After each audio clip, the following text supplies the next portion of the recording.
Good evening. It is now 6:04 p.m. on June 19th, 2017, and it's time to call this regular scheduled meeting of the Board of Trustees of San Felipe Del Rio Consolidated Independent School District to order. Ms. Haynes, would you call roll, please? Yes, sir. Mr. Chavita? Here. Mr. Mesa? Here. Mrs. Martinez-Lozano? Here. Mr. Overfeld? Present. Mrs. Gonzalez? Here. Mr. Smith? Myself. Thank you, Ms. Haynes. We have a quorum. Yes, sir.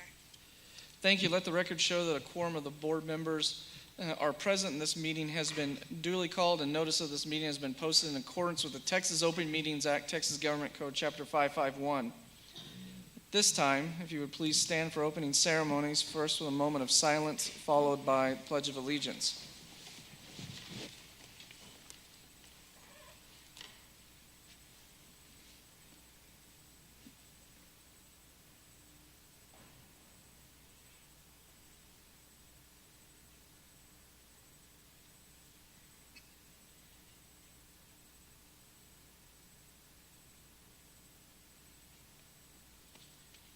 Pledge allegiance to the flag of the United States of America and to the republic for which it stands, one nation, under God, indivisible, with liberty and justice for all.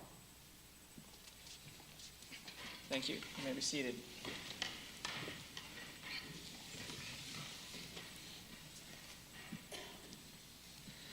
All righty.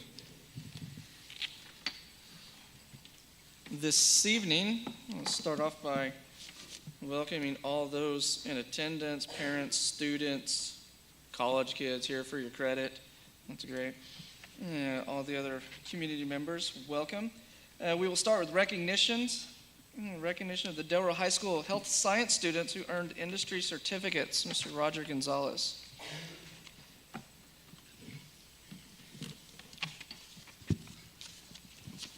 Good evening, Mr. Overfeld, Dr. Rios, and members of the board.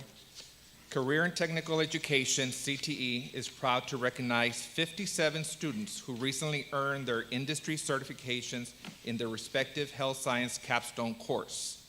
Students must enroll in several health science courses and follow a pathway before they enroll in these practicum courses to include Principles of Health Science, Medical Terminology, Anatomy and Physiology, and Health Science.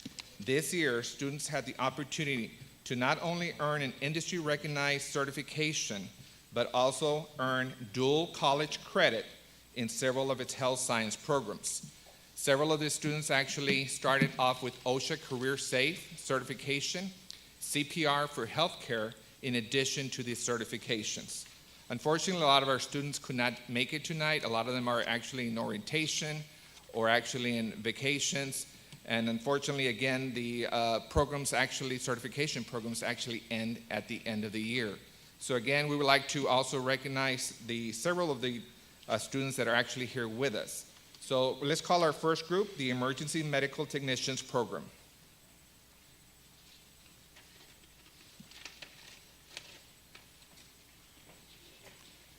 Stand right there.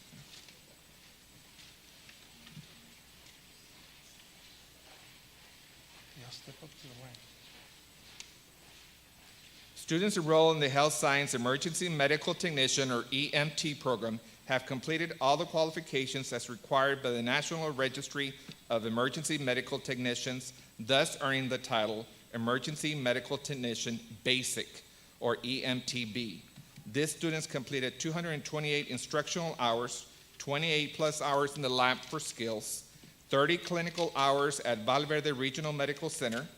The EMTB students spent 16 hours in the emergency room, 8 hours in respiratory department, as well as completed 5 ambulance runs. The EMTB must pass the cognitive pre-certification exam with an 80 and pass psychomotor skills with a 100% accuracy. Students are required to become competent on 10 cumulative scenario skills, which are a combination of 82 skills learned throughout the year. The EMT teacher, registered nurse Mary Jo Hartman, actually was the instructor of the program, but has since relocated to San Antonio. Special thanks goes to Luis Gonzalez. EMT coordinator, and the Valverde Regional Medical Center administration and personnel that assisted with the clinical training. The EMT B students is Daniela Valderas, Ryan Diaz, Aaron Garcia, Andrea Garcia, Alyssa Garza, Cindy Gutierrez, Giselle Martinez Flores, Celestina Mendoza, Manuel Muñoz, Josue Rodriguez, and Sofia Villarreal. Congratulations, EMTs.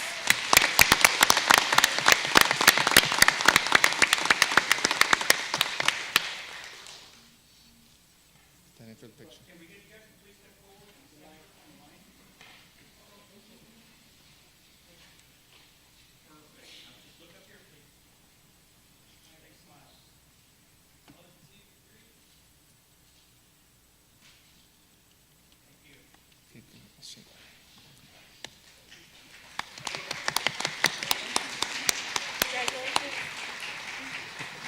Good job. Good job, man. Awesome work. Thank you for your hard work. Thank you. Good job, sir. Very nice.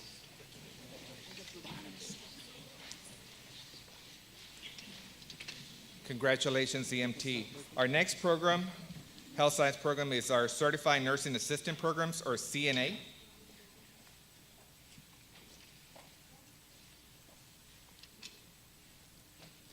Our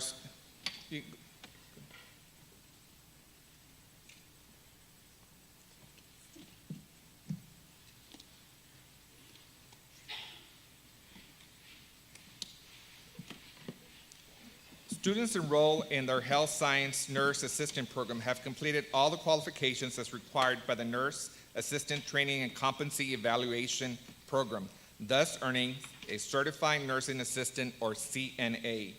These students are required to complete 100 hours of instruction, including 60 hours of classroom instruction and 40 clinical training hours. These students must pass the theory test and skills training program to be eligible for the National Nurse Aid Assessment Exam, which consists of 5 randomly selected skills out of a possible 54 testing skills, including nursing, rehabilitation, and mental health skills. Our CNA program instructor is registered nurse Laura Guerrero.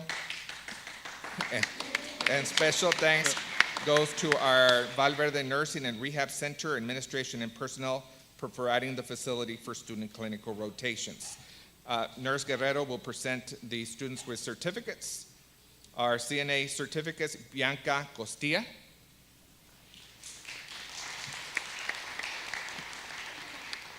Casey Davis,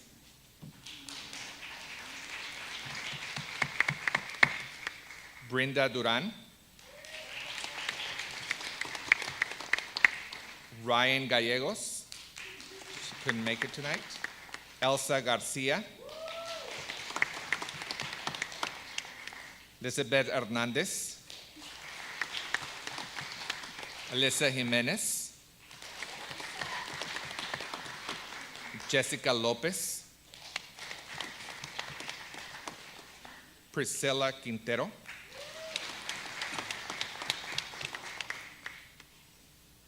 Leslie Torres Galvan,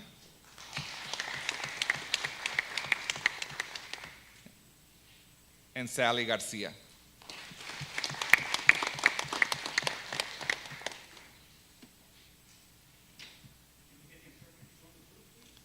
She's right there.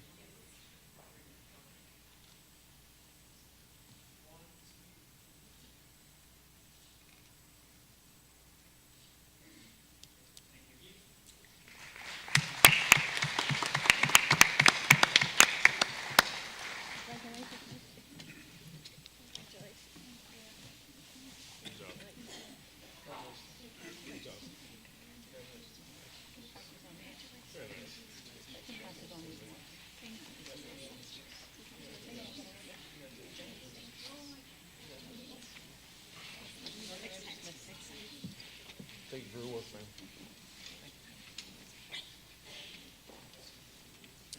The next program is our Pharmacy Technician Certification Program.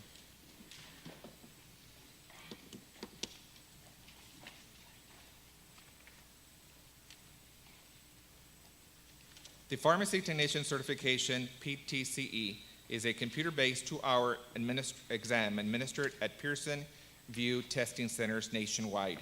The exam consists of 90 scenario, knowledge-based questions and was developed by experts to cover 9 known domains to include some of the following: pharmacy law and regulations, sterile and non-sterile compounding, medication safety, quality assurance, drug conversions and calculations, and medication order entry as fill process, and 200 brand and generic top drugs. One of the requirements of this exam is for students to have a high school diploma. So on June the 8th, students boarded a bus to San Antonio to take this challenging industry exam. Special thanks goes to pharmacy instructor, registered nurse Velma Perez, and the local pharmacist and technicians that assisted the students with the domains or topics for their exam. Students receiving their pharmacy exam: Alexis Escamilla, Amanda Garcia, Maria Garcia, Miranda Ortiz, Noel Ramirez, Chanel Torres, Aaron Vasquez, and Megan Beneke. Congratulations, pharmacy students. Join them. Picture.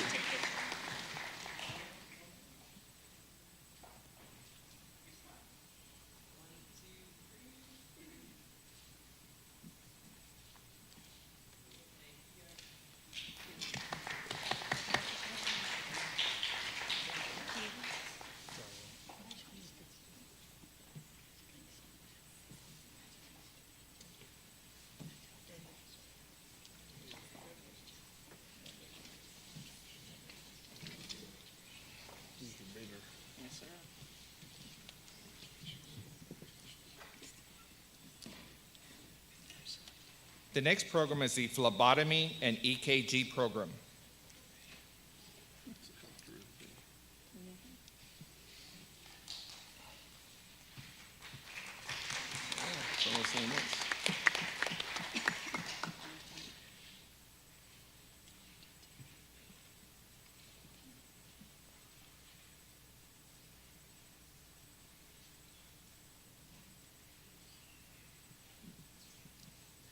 This is our newest capstone health science program, Phlebotomy and EKG. Students have the opportunity to earn both certifications in this semester course. The phlebotomy technician program students actually draw blood from patients and blood donors, evaluate patients' ability to withstand procedures, explain the blood drawing procedure to patients and answer questions, perform basic points of care testing such as blood glucose levels, prepare blood, urine, and other specimens for testing, and verify patient donor identity. Also maintain medical equipment such as needles, test tubes, and blood vials. The remaining part of the semester, students actually concentrate on the EKG program. The electrocardiogram technicians program's EKG rhythms provides important data for the diagnosis of heart conditions. As a certified EKG technician, students gain the credentials to perform the critical tasks of administering EKGs, as well as the Holter monitoring and stress testing. This test can be performed during physical exams, when cardiovascular problems are suspected, or in preparation for surgery. As an EKG technicians, students are able to perform some of the following tasks: set up and administer the EKGs and stress tests, prepare patients for Holter and ambulatory monitoring, edit and deliver the final test results to physicians for analysis, schedule appointments, and transcribe physicians' interpretations. The phlebotomy EKG instructor for Southwest Texas Junior College is Ms. Diamantina Galindo, certified medical assistant, phlebotomist, and EKG technician. Students tested at the Southwest Texas Junior College Testing Center through the nation's Healthcare Association. Both exams are 120 questions each, and students are allotted 2 hours to finish the exams. These are industry certifications that are recognized nationally. These are the students that receive phlebotomy and EKG, both exams. They are Daniela Valderas, Isayan Castillo, Bianca Costilla, Alexis Escamilla, David Flores, Karina Galindo, Maria Garcia, Giselle Martinez Flores, Manuel Muñoz, Vanessa Portillo Castro, Priscilla Quintero, Miriam Salinas, Cristina Stovall, and Sharon Velez. Congratulations to the phlebotomist and EKG students.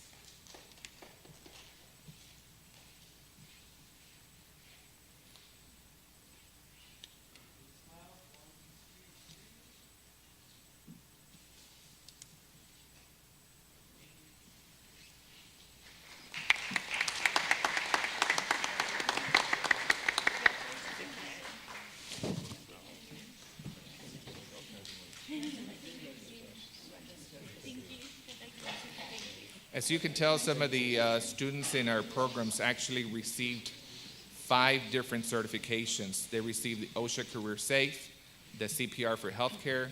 Several of them were EMT, CNA, and pharmacy, along with phlebotomy. Several of them did phlebotomy and EKG as well.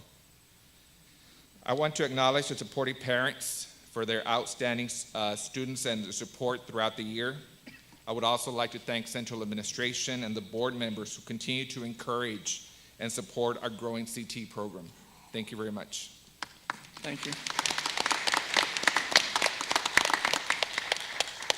Mr. Gonzalez, real quick question.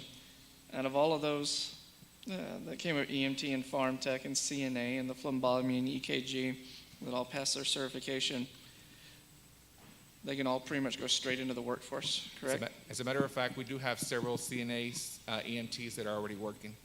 A lot of them are actually continuing with the medical field, medical career. A lot of them are actually going to continue post-secondary in their chosen medical field. Awesome, thank you.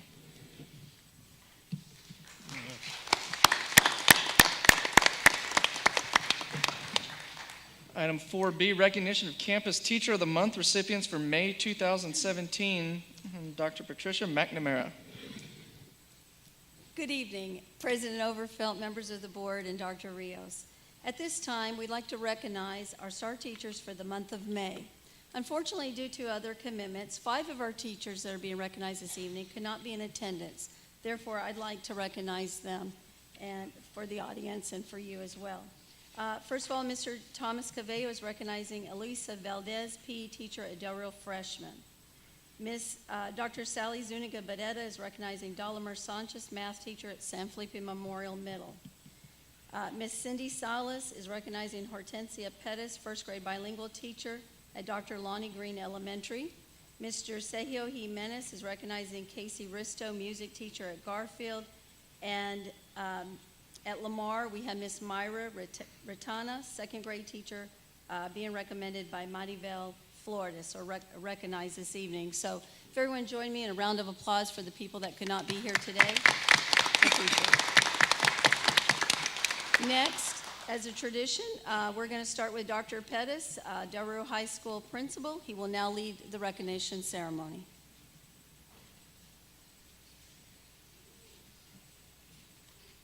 Good evening, Dr. Rios, President Overfelt, and board members.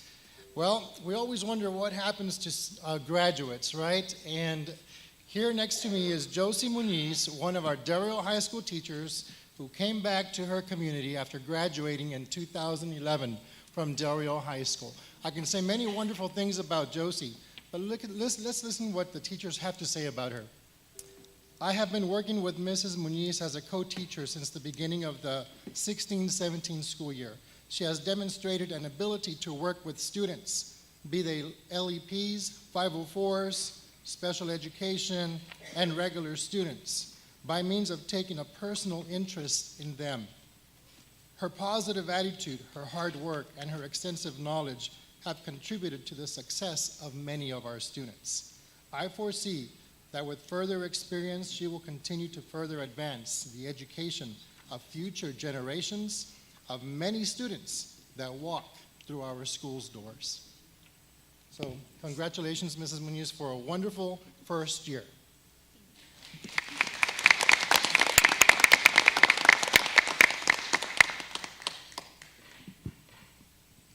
Good evening. Blended Academy's Teacher of the Month is Coach Robert Lopez. Coach is just simply amazing. He is someone who's always ready to take on a challenge. He helped us out this year in 3 different tested areas. That was a big challenge. And the nice thing about it is that he always did it with a smile. And what's more outstanding about this young man is that he would wake up, or he would tell me he would wake up at 5 in the morning to prepare for his classes. He always said that he wanted to explain or be able to explain to his students any questions they had. And every time I walked into his classroom, he was always teaching in a fun and innovative way. The students would always say, Coach Lopez makes learning fun. He is definitely a team player. He is also one who motivates students and has very high expectations. Thank you, Coach, for being part of Blended.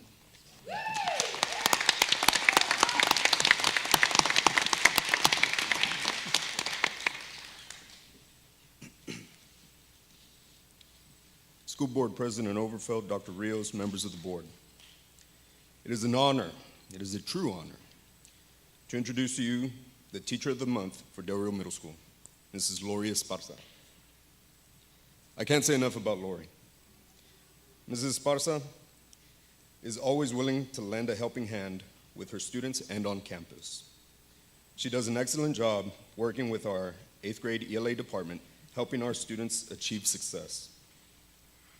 Walking into any of her classes, the positive rapport she has with her students is evident.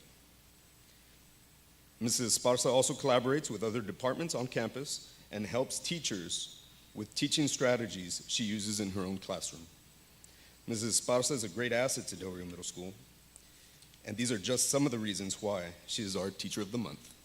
From the bottom of my heart, thank you for what you do for us.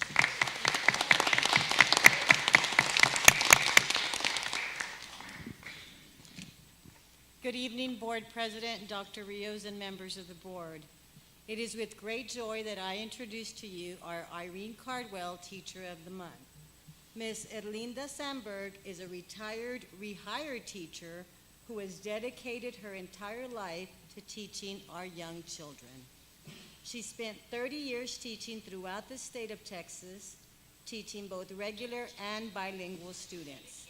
She also spent 5 years as an ESL director in the Hitchcock, Texas ISD before returning back home to Del Rio. She has been with our district for 5 years, serving as a 4-year-old bilingual teacher. She is retired now for the 2nd time to enjoy her husband and her 2 sons opening and working in their family business. Ms. Sandberg enjoys gardening, arts and crafts, quilting, baking, and walking, and says that she will definitely stay busy. Ms. Sandberg is a passionate bilingual teacher who gives 100% each and every day. You will always see her students engaged in learning with creative activities and lessons. She is a team player, always smiling and willing to lend a hand to whatever project needs to be completed.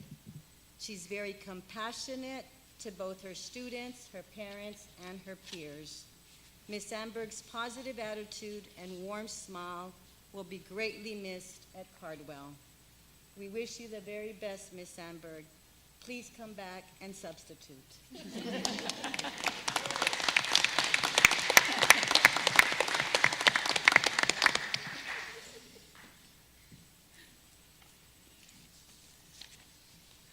President Overfelt, Dr. Rios, and members of the board, it is with pleasure that Buena Vista introduces our May Teacher of the Month, Mrs. Stacy Harris. And I'm going to read because I get emotional. Mrs. Harris is a work of heart. Her dedication to her students, cluster, and school is unparalleled.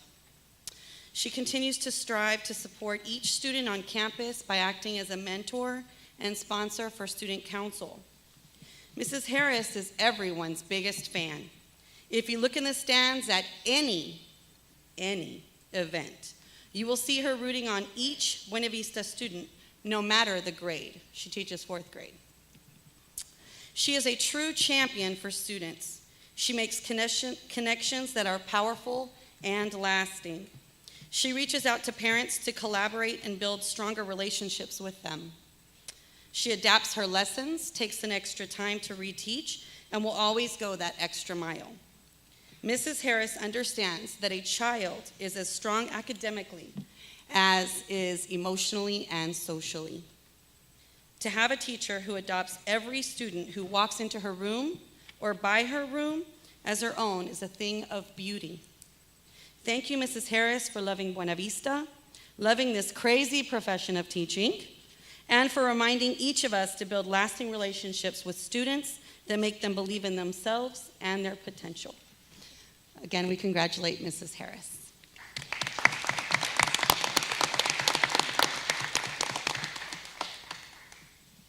Good evening, President Overfelt, Dr. Rios, and the board. I'd like to present to you Ms. Ana Martinez. It is an honor to introduce you to her. She is a 4th grade teacher at Dr. Fermin Calderon. She arrives for the day with a smile, a positive attitude, and ready to give her very best to all her students and to the campus. She's always ready to build positive relationships with everyone she encounters. She helps students reach their full potential in a caring, inspiring manner with high expectations. When you walk into her classroom, you can see the passion she has in motivating her students to do the very best they can. You can find her working one-to-one, small group, large group, persisting until all students have understood. Ms. Martinez also takes time to help with all school committees and/or activities. She's very involved with UIL and the Spirit Committee this school year. Congratulations, Ms. Ana Martinez. DFC is very proud of you and the passion you have as a teacher. Congratulations.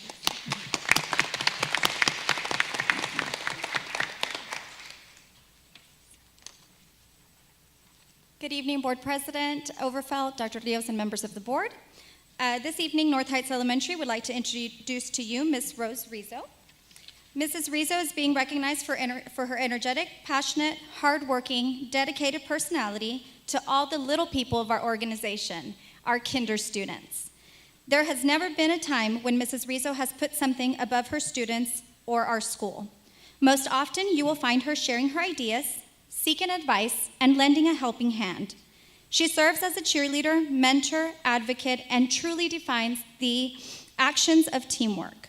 Whether it's watching her teach during transitions in our hallways, setting up stations in her classroom, or leading the way in school or community events, her smile is contagious and her laugh is infectious.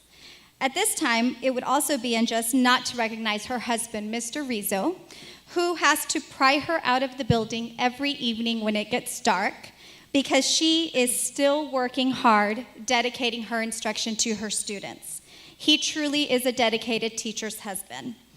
If you were to ask her kinder students about one memorable event, it would probably be their scheduled trip to Del Rio High School to sing the school song during the announcements in May. When they learned about the need to love and show school pride for our high school. As Mrs. Rizzo taught them, they will one day filter through the system where they will become mighty rams and queens before they head off to college. Mrs. Rizzo, your work is truly marvelous, and we absolutely appreciate your dedication. Thank you.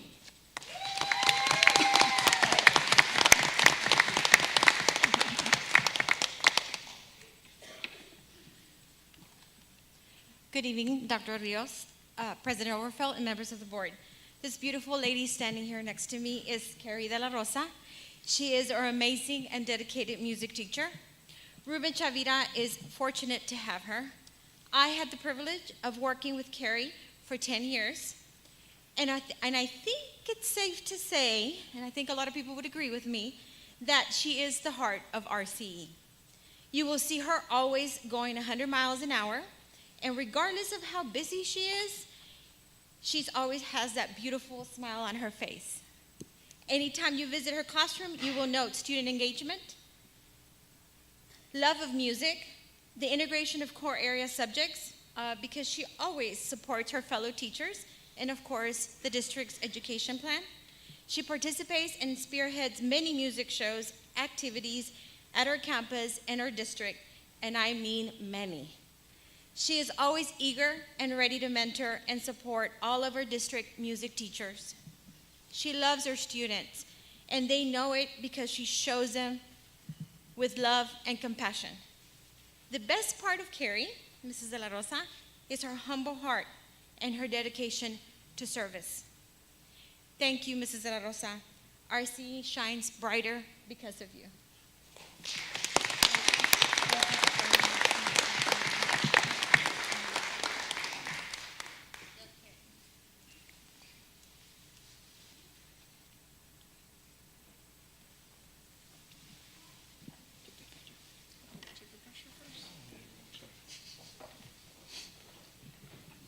Take a picture first.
I'll take us straight into C, recognition of teachers acquiring additional certification through the EEIP grant. Dr. McNamara. Yes, good evening, President Overfelt, members of the board, and Dr. Rios. It is with great honor that we recognize another star teacher this evening for earning her English as a second language certification recently. That honor goes to Maria Hudgens from Del Rio High School. Unfortunately, Ms. Hudgens could not attend this evening due to other commitments. But this time, please join me in recognizing Ms. Maria Hudgens for this outstanding accomplishment in earning her ESL certification. Congratulations, Ms. Hudgens. Thank you.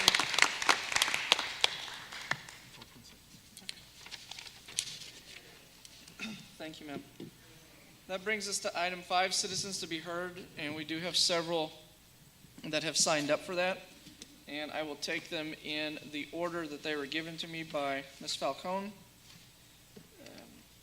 The board, anyone wishing to address the board on a topic related to district business during the period reserved for board or for public comments and a board meeting must sign up to be heard in accordance with district policy BED local.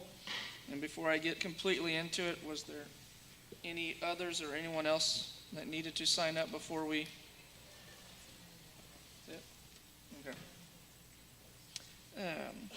Period reserved for public comment at a board meeting is limited to 30 minutes. Each participant will be limited to 5 minutes to make comments to the board.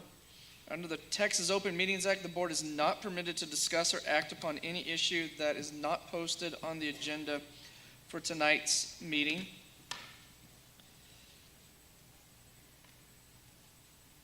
Under the Texas Open Meetings Act, the board may exercise its authority to discuss certain subject matters in closed session, including matters involving individual district staff members and individual students. If your comment concerns one of these subjects, please address your concern through the complaint process that we can get to you there, but I do not believe any of those fall under that this evening. Ms. Haynes will keep time for us once we get going. there. So at this time, I'd like to invite Mr. Skip Baker up.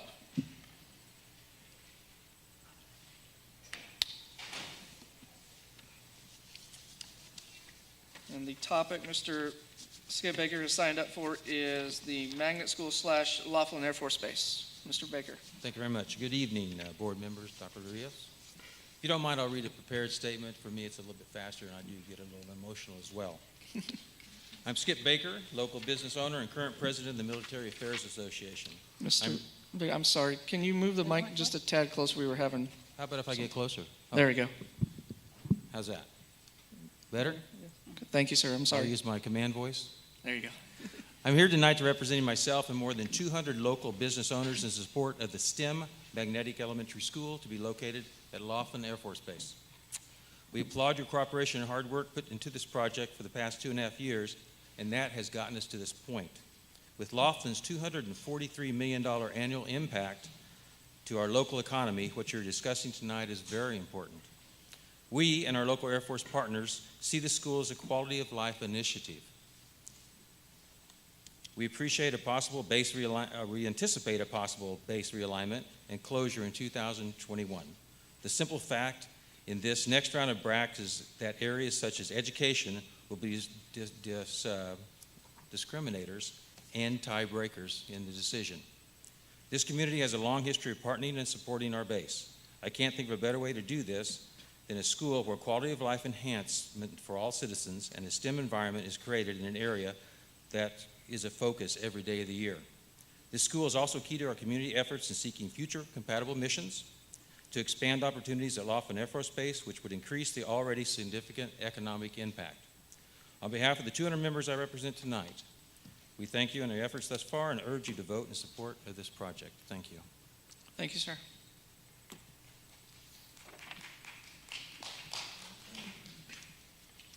Next on the list, I have Thomas B. Shank, Colonel, United States Air Force. Topic is Laughlin Air Force Base School, pre-K through 5. All right, President Overfelt and the board members and Dr. Rios, I'm honored to be here and thank you for taking the time to listen to your airmen and some of the thoughts we have. I do want to say I'm going to talk about 4 things. Obviously, military value will come up, community and unity, our resource management, and lastly, the progression that we're going to see forward here. Military values I see important. Our Air Force prides itself every single day on the care of its service members, and more importantly, its family members. One of our mottos is recruit airmen, but we retain families. And I will say the efforts that we are putting together here as a community for your airmen and for your citizens of Del Rio is vitally important to that, both inside and outside of the wire. Such bases as Fort Hood, Joint Base San Antonio, Randolph are all bases that have schools on base, and they are doing very well. And it's going to be extremely important as you look for military value and sustainment of this base into the future. Today was Military Day in San Antonio. They call themselves Military City, USA. I kind of scoff that. Every time I talk about this great community, I tell them to put them on a bus and bring them out here. Because on 28 June, I realized how important this community was to our base. You've already secured 2 major grants from Texas to build a new gate, as well as build sunshades out on the front. And then also, you've secured multiple state grants for your Grow Your Own program so that your students become employed on our base through the high school. The second part is community unity. We've always said we are one. When Laughlin hurts, Del Rio hurts, and when Del Rio celebrates, we celebrate. Every single day, we work together diligently to unify our 2 communities. This school will not only provide education for your military personnel, but also the civilians and their families outside of the base wires. Staying connected and kindling the interest of our students is rooted in our ability to provide direct access to some of the best technology available. One of the things you will find is our Air Force Association Cyber Patriot program that they will be able to utilize with the resources we have on base. And I would like to say also, this is my #1 base community initiative, as well as my #1 quality of life initiative for your airmen and their families and those airmen that work outside of the base. Secondly, resource management. Laughlin will collaborate with the City of Del Rio by committing a shared cost for getting this school established. because this base cannot survive without the city. Some of the things we're bringing is zero property cost to start up this school. Elimination of busing costs. Over 21,000 hours of busing will be eliminated with the use of this school. We are committing our funds to build sidewalks and a fence around the school to protect the students that come here. And we're also looking to reduce cross-district students and keep them in your district, which provides you more money. Students will have access to state-of-the-art equipment from our gym, as well as the civilians that work on our base day in and day out, both military and civilian. Lastly is progression. Del Rio is a great community. You've worked hard to make sure that we are moving forward. Like I talked about the Texas grants that you've already secured for Grow Your Own, as well as 2 major projects on their base. You are securing this base for the future and moving us forward. The STEM school will provide education for young airmen families as well as Del Rio families so that their kids can succeed in the future of our nation. And we are ready to do that. Your Grow Your Own program is already an example of what we have done with the relationship we have built with our community. I'd like to end with a couple things. Building a public school on Laughlin Air Force Base goes deeper than just developing education for our youth. This facility signifies that relationship that we have built since 1942. An elementary school is the beginning for the sparking interest of your local Del Rioans and airmen. And Laughlin takes pride in our young people, those both inside and outside the wire. We are already here and committed. We've committed over $550,000 in our money. The Air Force has provided over $1 million in legal costs to ensure that the environmental assessment for the school is viable for its future. So I hope you see the value in this. I thank you for allowing me to talk today as we continue to build this base and this community stronger than it will ever be. Thank you. Thank you, Colonel. Next, I have Mike Robb, who will be speaking on the Laughlin School as well.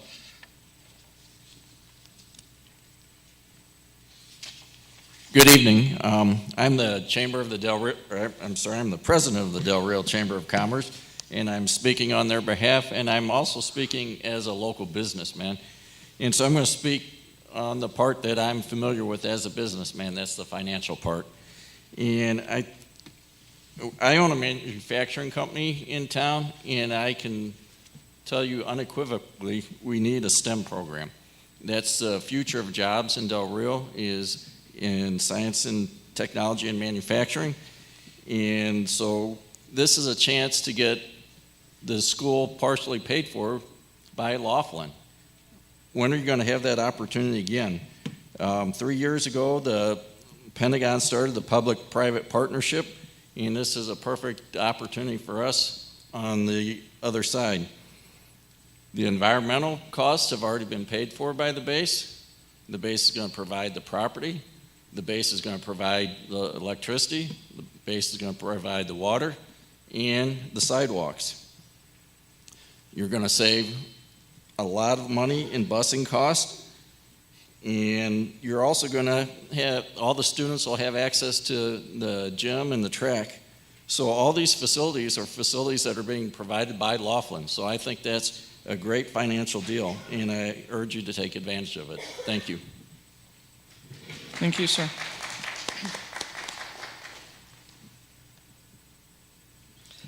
Next, I have Jeannie Rowe. I'm sorry if I mispronounced it. Talking on the Laughlin School as well.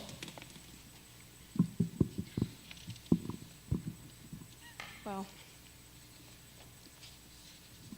I'd first like to thank all y'all and commend y'all for all the time and effort that y'all dedicate to the community, all the board members, all the work that you've done. Superintendent Rios trying to get this project this far. But what I want to speak about, I'm one of the vice presidents of military affairs, and I want to speak on the relationship issues and share one of the experiences I had with a young mother when I was serving as the Deployed Heroes Chair. This young mother had 5 children. She was working full-time and had a newborn baby. Her husband was deployed, and it was a very difficult time. And if the school would have been on base, it would have been a little bit easier. And we just need to give the support to the base people, to the people that are taking the bullets for us, and to also ensure our economic survival of this town. I have a small business that's been here for 41 years. I would hate to have to lay off my employees. It would be the worst day of my life. So I'm asking you to put your blessing on this. I know it's a hard decision, but we need to make the right decision. May God bless y'all. Thank you, ma'am. Next, I have Sid Cawthorn, topic Laughlin Air Force Base. I wish y'all had put me in front of Jeannie so I wouldn't have to raise the mic.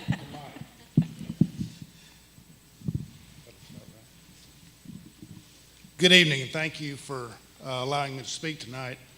President Overfelt, Dr. Rios, and members of the board. My name is Sid Cawthorn. I'm the proud father of 3 graduates of Del Rio High School. My most recent graduated this year. One of my favorite all-time cartoon scenes is when Lucy is going to hold the football for Charlie Brown. And at the last instant, Lucy pulls the football away and Charlie Brown lands flat on his back, and it garners a big laugh, but not for Charlie Brown. Until today, I've never addressed the school board. Never felt like I had anything that was important enough to say to y'all. But today I do. I believe that today is different. And today is different because this may be the most important vote that you make as a member of our school board. And I'm going to tell you why. The state of Texas says that the economic impact of Laughlin Air Force Base is some $240 million a year. That's over half of our economy. The state of Texas also says that the economic impact of Laughlin Air Force Base on our real estate prices in this community are about 35%. I don't know about you, but if we ever lost Laughlin, I would not be happy to lose 35% of the value of my home overnight. And please understand that I'm not up here to tell you tonight that a no vote tonight would mean that we lose Laughlin through BRAC. I'm not saying that. But here's what I am saying. In the eyes of the Air Force, this is an extraordinarily important part of the BRAC process. No BRAC has ever closed a base that had a STEM/magnet school on the base. The Air Force believes that this magnet school is of such importance to the Secretary of the Air Force that the Secretary has issued multiple exceptions just to make this happen. Exceptions to rules and policies that the Air Force has never provided exceptions to. And finally, just today, the Secretary of the Air Force used Del Rio and San Felipe Del Rio Consolidated Independent School District as an example of how a community and a military installation can work together. So what happens if you vote no tonight? Maybe nothing. Maybe nothing happens at all. Maybe all the people in the United States Air Force and the United States military and the Department of Defense that have worked really hard for 2 years, put a lot of money into this, made a lot of exceptions to their rules and policies, maybe they'll just shrug it off and move on. Or maybe they have, unlike Charlie Brown, a great memory and never forget that one night in Del Rio, Texas, Del Rio and the school district, San Felipe Del Rio Consolidated Independent School District, jerked the ball away at the last instant, and everybody got a good laugh. I believe that would be a mistake, and I believe it could be a mistake that could cost this community, not just for years, but for generations. Thank you very much for your time tonight. Thanks, sir. Last, I have Ms. Shannon Lee Taylor. The topic is the Laughlin Air Force Base School. Good evening. And I work next to Sid all day long, so he stole a little bit of my thunder. So I'm getting on to him for that for tomorrow. I'm Shannon Lee Taylor, and I'm with the Bank and Trust, and I also serve on the Texas Military Preparedness Commission. And it's one of my greatest honors to represent this community in Laughlin Air Force Base in Austin, and to tell everybody the good works that we do here to support our base. I've worked with many of you in this room as I look around. And for the last many years, we've talked about how do we change the perception of people when they look at Del Rio, Texas, and they say, oh my gosh, I'm moving to the end of the world. I think there might be someone back here in uniform that had that thought when he came here a few years ago. And when he got here, the first thing Blanca Larson and I said to him was, don't ever say that again. And we've changed his mind because I think he's having a hard time leaving right now. But that's the number one thing that we've talked about is how do we change the perception of folks that are moving here, not just military families, but from an economic development standpoint, how do we change that perception of everyone looking at coming to Del Rio, Texas? And our schools are the first place that we start in changing that perception. And I'm here to congratulate you today because that happened in Washington, D.C. today. When the Secretary of the Air Force, Heather Wilson, at the Association of Defense Communities National Summit used this project as an example, a shining example of what a school district and a community are doing to support their base. We were the example. We were the example in the nation today of how to do things right. And that's a credit to your leadership for the last 2.5 years, a credit to your example of how to do things right. And so I'm here to congratulate you, the school board. I'm here to congratulate our community for sticking things through, for standing up and doing it the right way.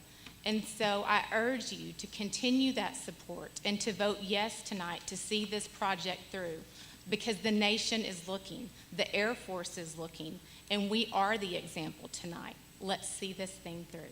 Thank you. Thank you, ma'am.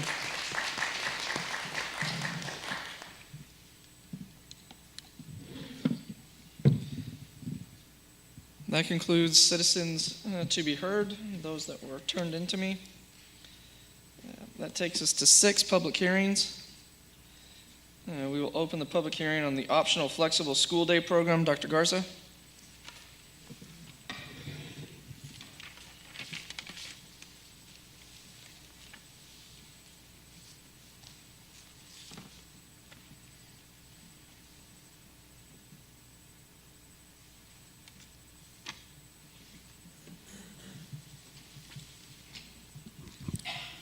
Good evening, Mr. Overfelt, Dr. Rios, and members of the board.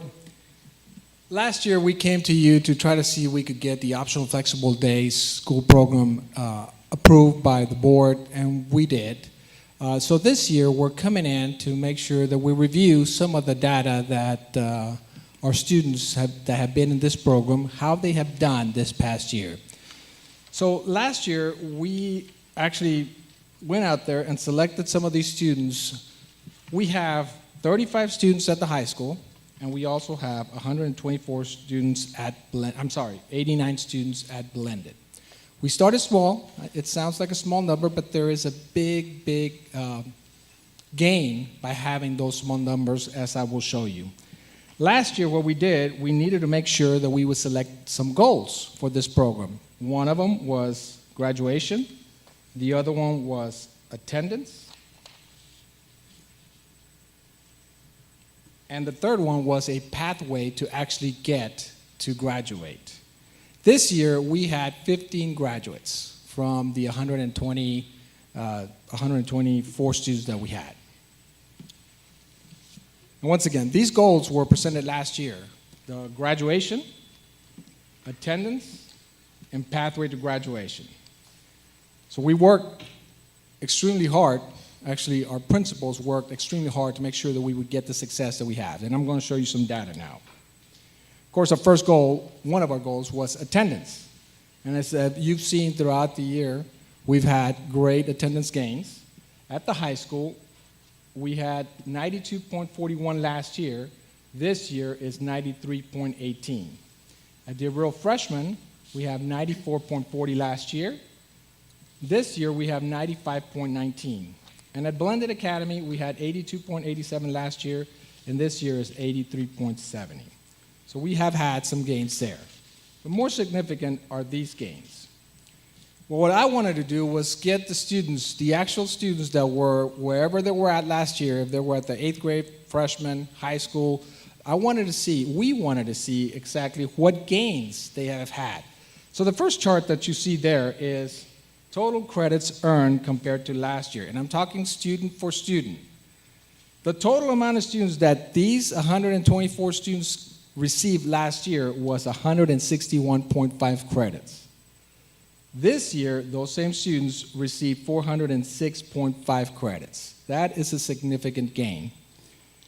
The real high school, we had 62 students that gained, we had 62 credits the previous year, and this year we had 80 credits. And the blended is a significant gain. We had 99.5 credits, and this year we have 326.5 credits. The other thought that we had was, let's see what happened to the high school students. What happened when they were in high school in comparison to the blended academy? So I actually have those numbers here for you.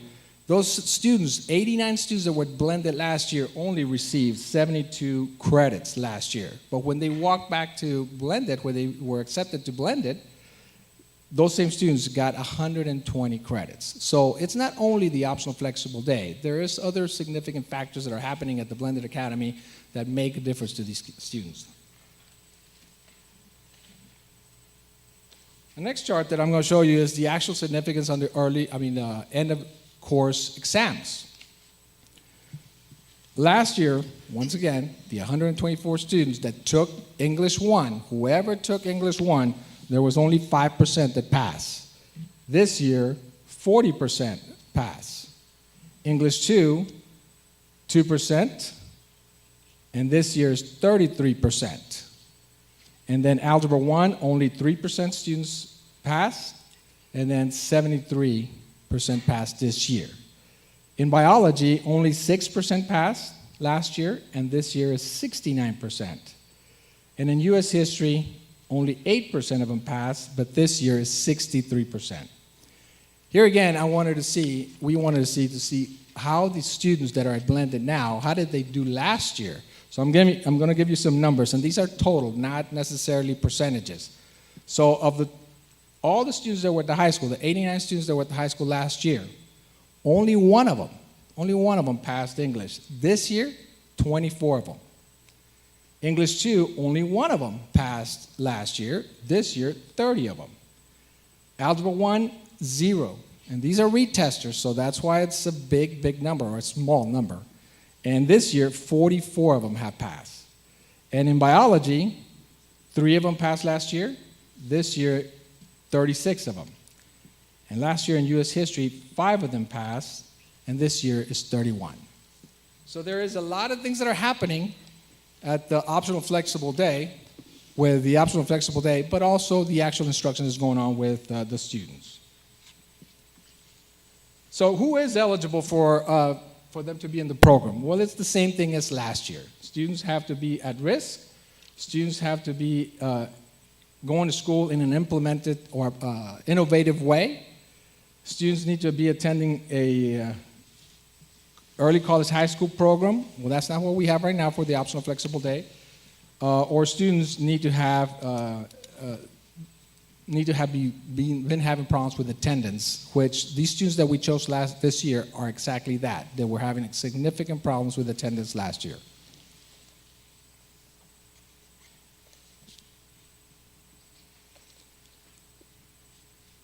This year, we created several scenarios for them to make sure that we would get students to succeed.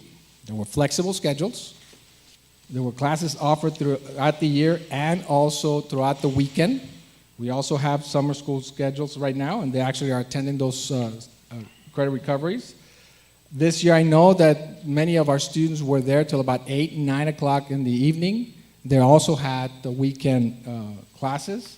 We extended the days for them, and of course, we used the Plato, the Edmond program, to actually get credits for the students.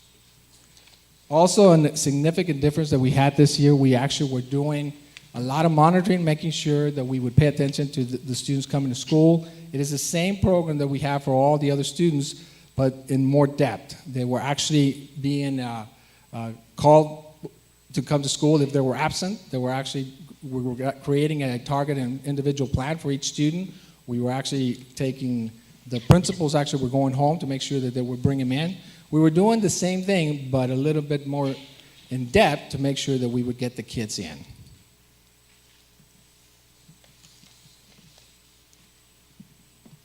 And of course, if it didn't work, we would go back and we would adjust their schedules to make sure that we would do something different so they can actually get the credits and graduate eventually.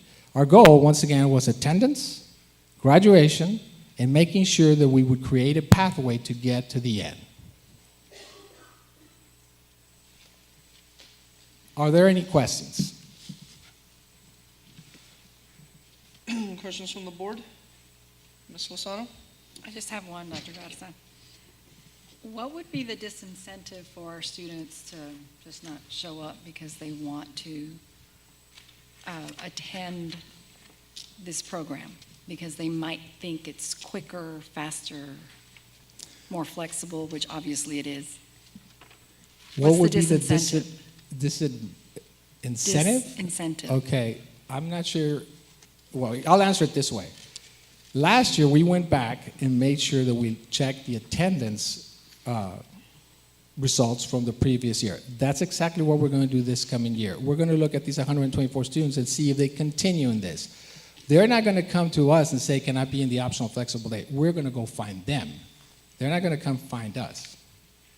Right, understood. But what's to say I want to take what might be seen as a quicker route and say, I'm just not going to show up this next year, and I know they're going to call me the following year.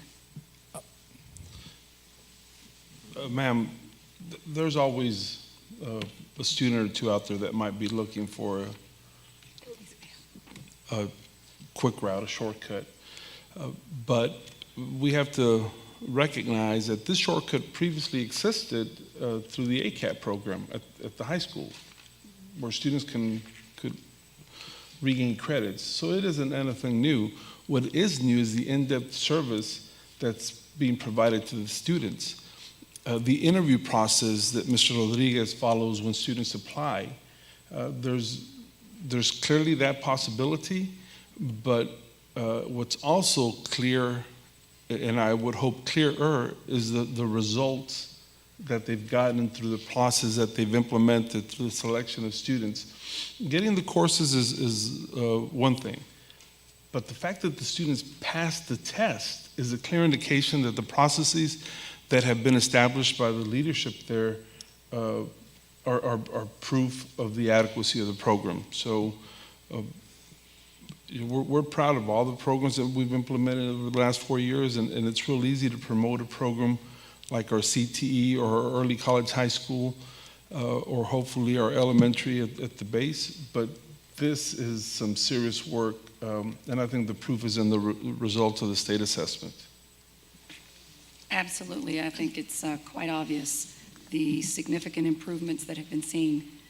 But again, I am concerned about the attendance issue and following up to make sure that before they get into the area where they have significant absences, that we're working with them, whether it's a community-based organization that's working with counseling or doing the outreach that we need to do. Because I do believe that while we have seen the improvements in the outcomes, it is ultimately better for them to be mainstreamed, if at all possible. Thank you. Mr. Mesa? I just want to make some comments, and these are impressive gains that we have made, especially with credit recovery. I think it's quite obvious. We have more graduates, even attendance improved there.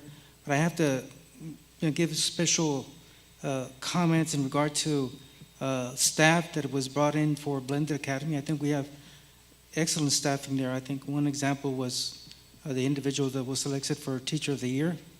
These are staff that are dedicated to give hours above and beyond. And I think the credit that was received is, a result of all these efforts that are done by the great staff that we have there. So I'm very glad. I just, that's something that in the past, it seemed like the staff was not paid attention to. It seemed like either they were placed there, and now teachers are asked, like, if they want to help, and those are the dedicated teachers that I'm seeing now at the Blended Academy. A big difference. Even attendance increased, so that's a real positive thing. I just want to say thank you, administration, for the job well done at Blended Academy. Thank you, sir. Any other questions or comments from the board? Mr. Chavita? Excuse me. Dr. Garza, in reference to a student being able to only acquire one ADA per year, can you explain that a little bit more? On students being able to acquire one ADA? Uh-huh. I was just reading your comments. Right. I'm not sure I understand the question, but the program itself, it requires the student to actually be present to the campus, to the actual school for about 45 minutes or more than that. Once they attend 45 minutes or more, we do get ADA for that student. Thank you. If I may. Dr. Rios? The big difference, and it's available to students at the high school, but obviously the blended students at blended take more advantage of it. The difference is that for us to gain the 1 day's ADA, we are taking that non-traditional approach for these handful of students.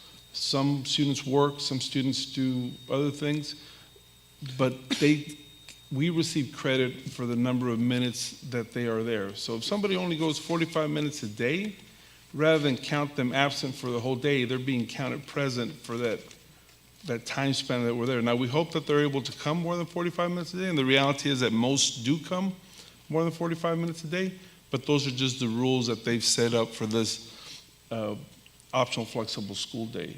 It's just the district taking advantage of those rules that the state has implemented because they recognize that some students need that non-traditional setting to I can see it now. finish it. Okay. Thank you. I want to echo some of what Mr. Mesa said there about the gains are awesome. I know that when we first started the program, when it first came to the board, I'll admit that I was skeptical because I was worried about the optional flex day and the reduced amount of time that they would have to be there, and I was worried it was going to cause a problem. And it looks to have been managed very well, and the gains show. And as Mr. Mesa said,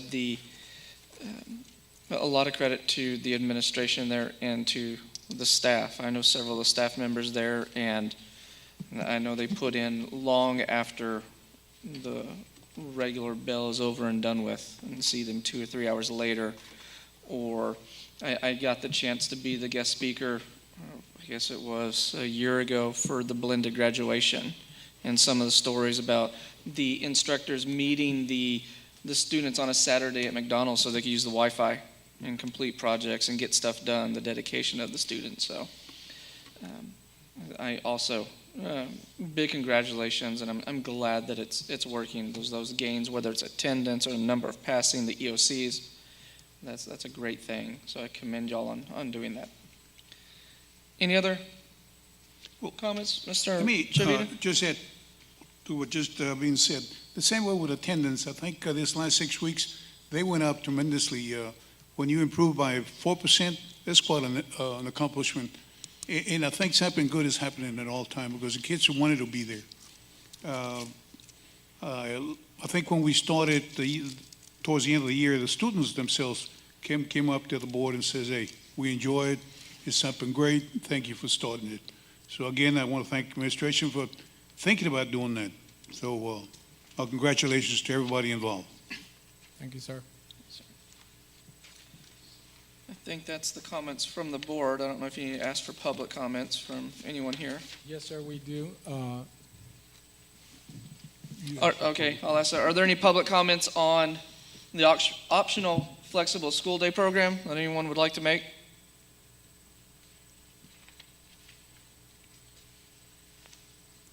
So be it. Thank you, sir. Thank you. So at this time, we will adjourn the public hearing and close that at 7:15 p.m. on Monday, June 19th. Takes us back into the regular school board meeting.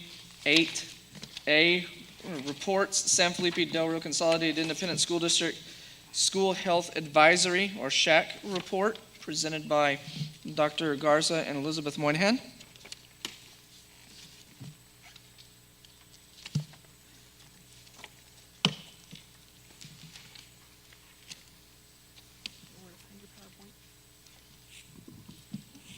Thank you, Mr. Overfelt. Dr. Rios, members of the board, I present to you Mrs. Moynihan.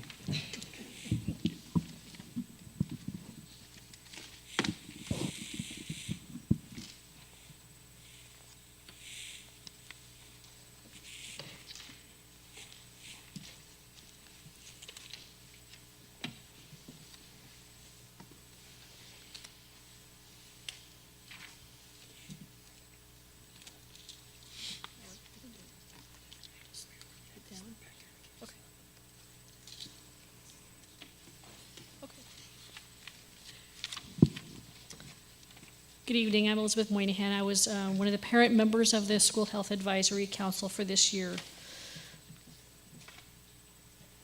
The School Health Advisory Council, every independent school district is required by law to have a School Health Advisory Council, a SHAC, of which the majority of members must be parents who are not employed by the school district.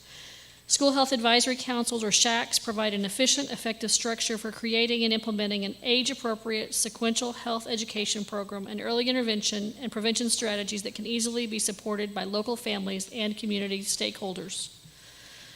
A SHAC is a group of individuals representing segments of the community and school district which provide advice to the district on coordinated school health programming and its impact on student health and learning. There are 8 components of coordinated school health that should be the priority focus areas for the SHAC.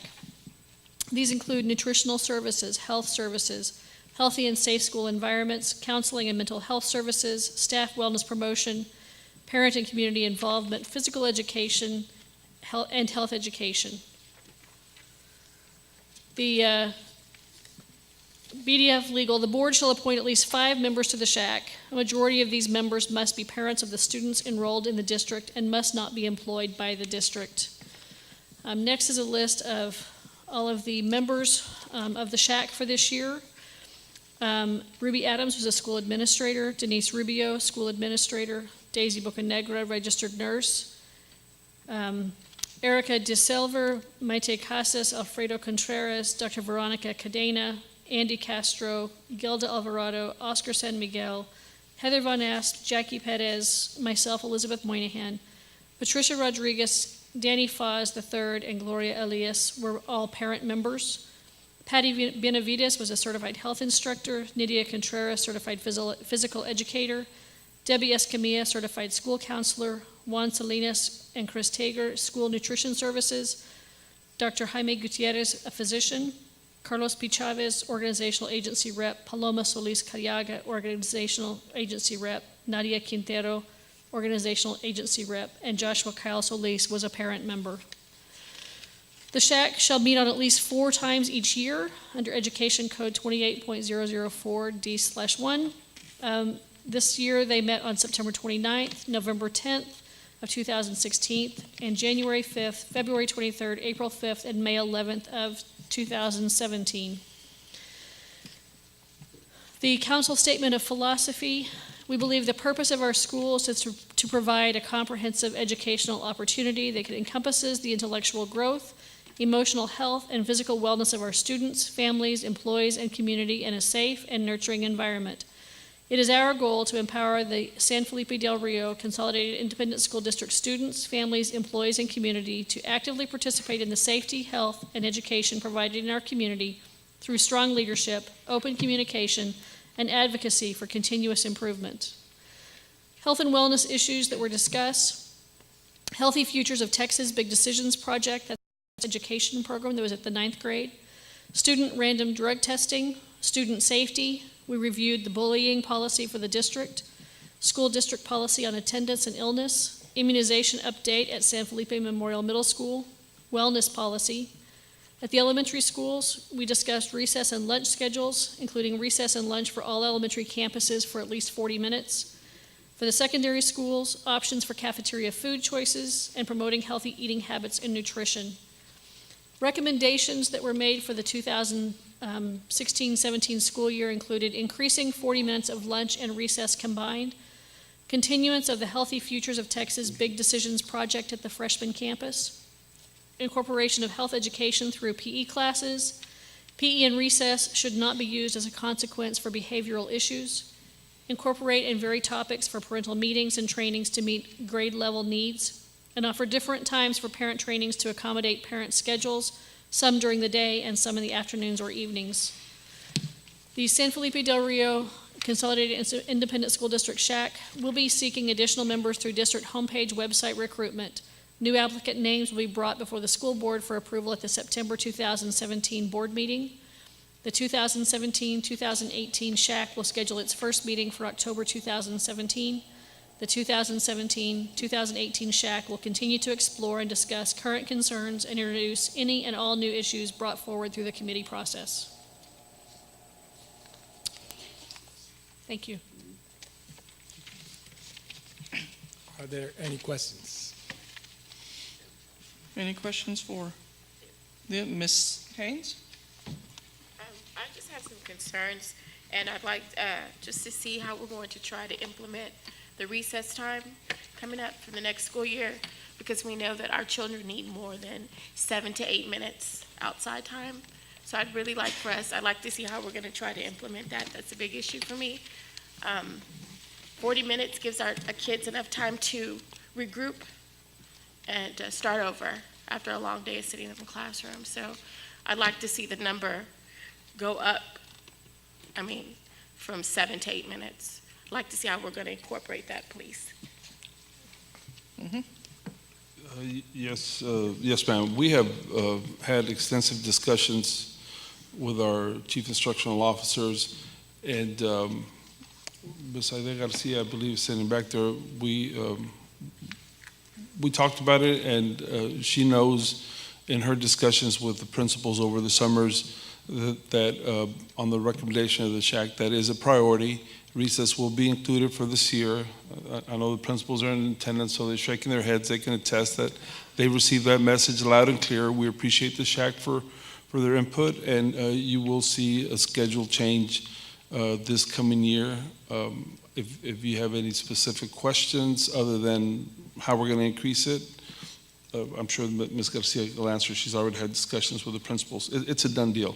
Okay, good, thank you. What are some of the ideas that you've come up with?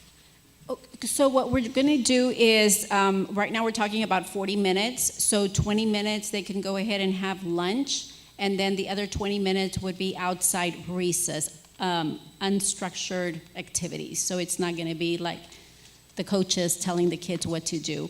The principals are working on coming up with ideas so the kids can have ideas to play, because a lot of the kids don't know how to interact during recess. So during PE, they're going to teach them games like hopscotch and all those great games that we used to play, so that they can also be part of those activities.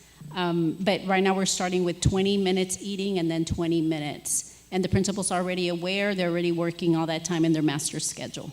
That's good to know. Thank you. Thank you, sir. Yes, sir. Mr. Mesa? I just want to thank the committee for doing fine work, and also remind administration that this legislature passed the bill, Davis Law, that has already been signed, come into law that will require a new policy for our handbook. You know what I'm talking about? Okay. Online, we don't have that. Bullying. Cyberbullying. Cyberbullying.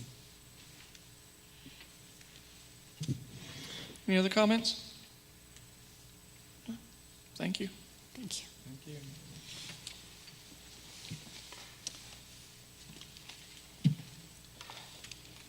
8B, Facilities and Construction Report, Mr. Carrera. Good evening, Board President Oldfield, Dr. Rios, members of the board.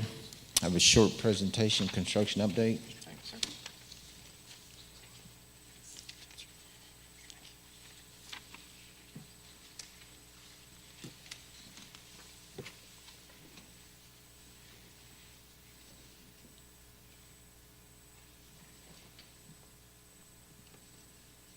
First slide, we have North Heights Elementary roof repairs. This was from the hail damage. They're about 99% complete. You can see up on top, that's the cupola that we have over there. They'll be adding siding to that and then adding a roof to that, and they should be completing with North Heights Elementary. The areas that we had a lot of leaks in was in this area of the cupola and then the east side of the building, but they've been repaired and have a brand new roof. The Raymond Haynes complex roofs, all they're lacking here is the trim on the edges of the buildings. The only one I couldn't get was the federal building, but that one's been added too. They had a new roof on it. This is the district warehouse roofs, the two buildings on the side, and then the one that you see below is the main warehouse. And then those that have our freezers are going to get new tin roofs also. Early College High School. It's a new roof. This is the brick and siding to the Wildcat Street. This is science, the chemistry lab. I think they've installed all the cabinets today. And then the ceiling grid, they'll put in the ceiling tiles as soon as they get the AC tested. This is a timeline. We're still pushing for July 11th to get substantial completion.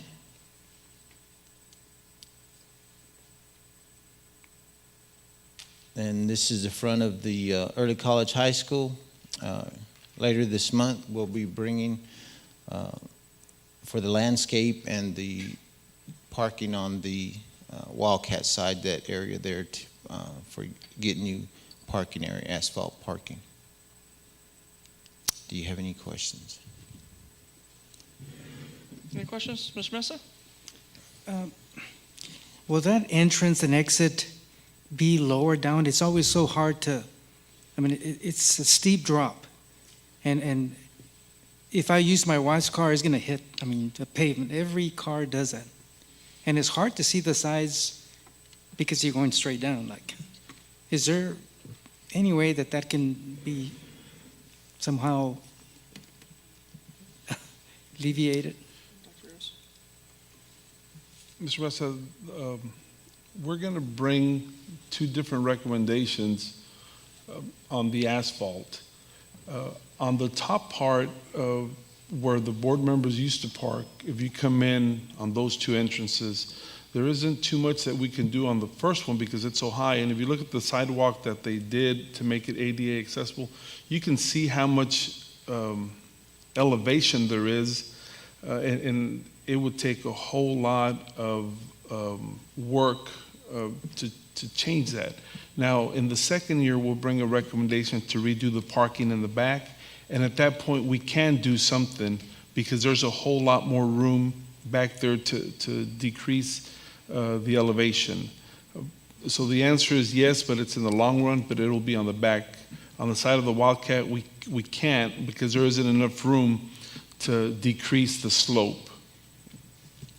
Okay, because I think that's the one that I'm speaking of, Yes. the one immediate to the the right hand, right in front of the high school. Yes, sir. Okay.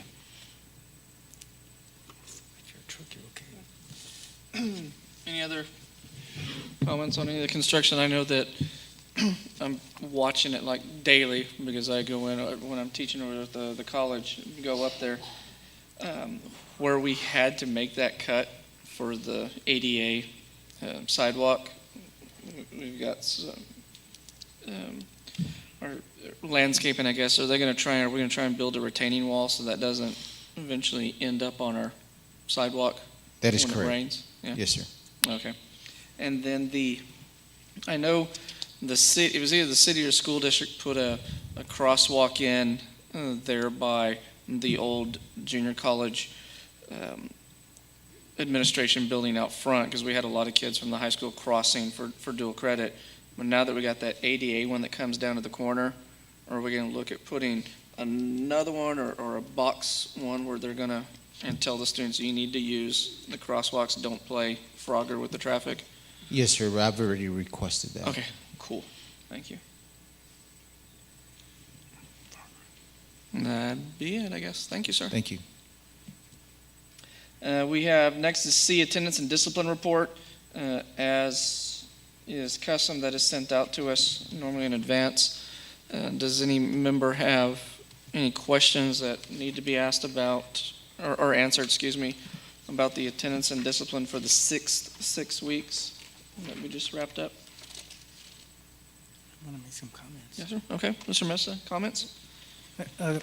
I just want to say Cardwell Elementary Pre-K has done a tremendous job in improving attendance, as well as high school. I think gradual increments that I think is very positive, because it has gone down over the past several last years. So there is a change there. As I mentioned, blended academy, that's an increase. That's very difficult to do. So I'm very glad to see these gains. I don't think we've ever had Cardwell at that high percentage rate. Something's happening. Where is she? Oh, there you go. Thanks for doing a great job. And your teachers. Thank you, sir. Any other questions about discipline or attendance? No? Attendance. Awesome. Okay. Then I guess we'll move on to D, Medicsoft presentation. Ms. Ida Gomez.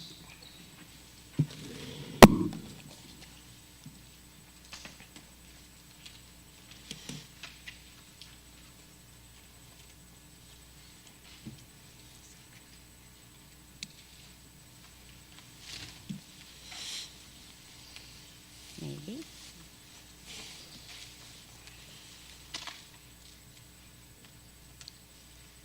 There we go. Good evening, President Overfelt, members of the board, and Dr. Rios. Let me put this on slideshow. This evening, I have the honor of coming before you to give you an update on our planning protocol dashboard, year 1, and more importantly, to talk to you a little bit about what you can expect in year 2. So 2016-17, Medicsoft created a custom-built planning protocol dashboard. You might know them as Mo and Rudy. We talk to them every single day, I think. This planning protocol dashboard actually holds our curriculum documents. This curriculum repository serves as a database and a data warehouse for the fully integrated into the district's interactive online system. The planning protocol dashboard went live in August of 2016, and this is our 2nd year of implementation.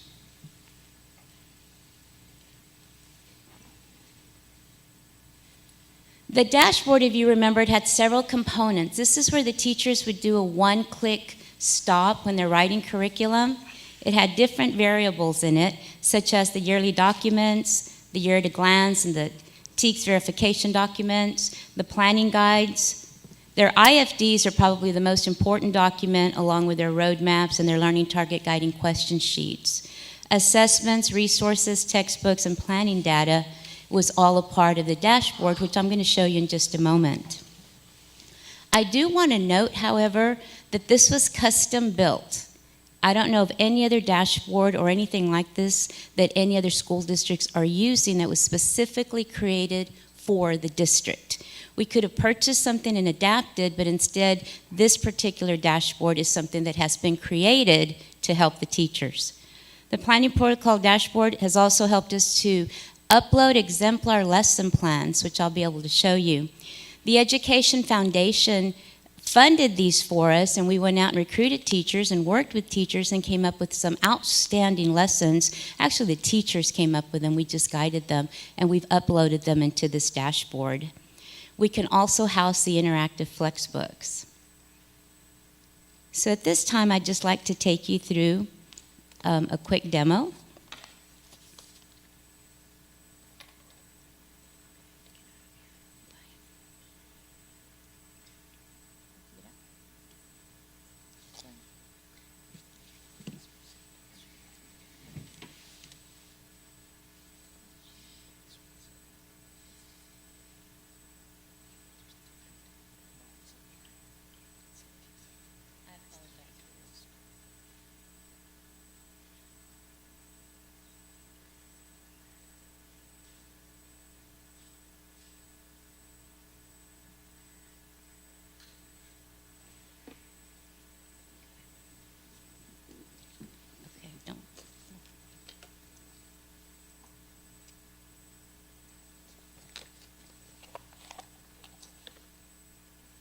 The screen that you're actually looking at is what the teachers see when they come in the morning, and they can actually sign on.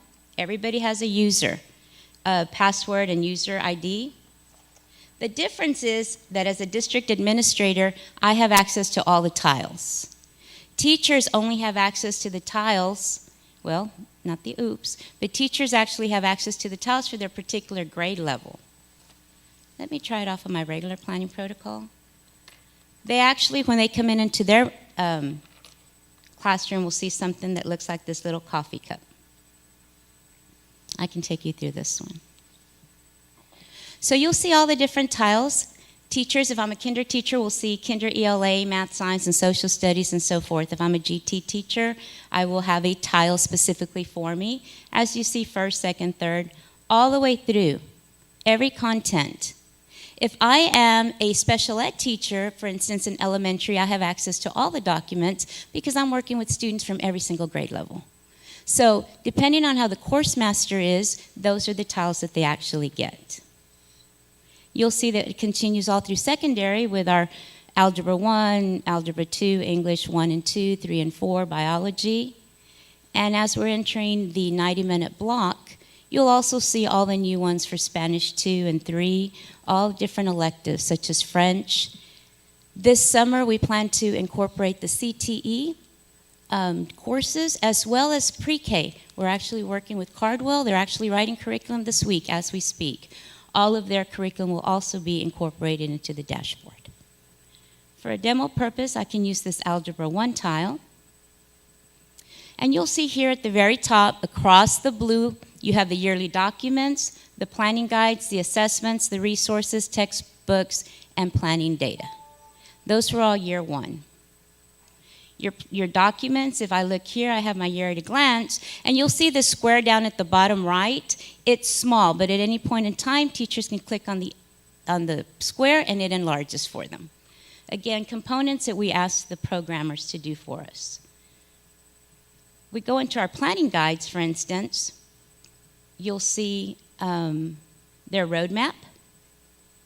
And this is, again, something that the teachers develop. It will show what they're doing every single day. As we go into A day, B day, they've also started working on what they're going to be teaching on each day, how many days for the 6 weeks, how many days for the semester. You'll see that it's color coordinated.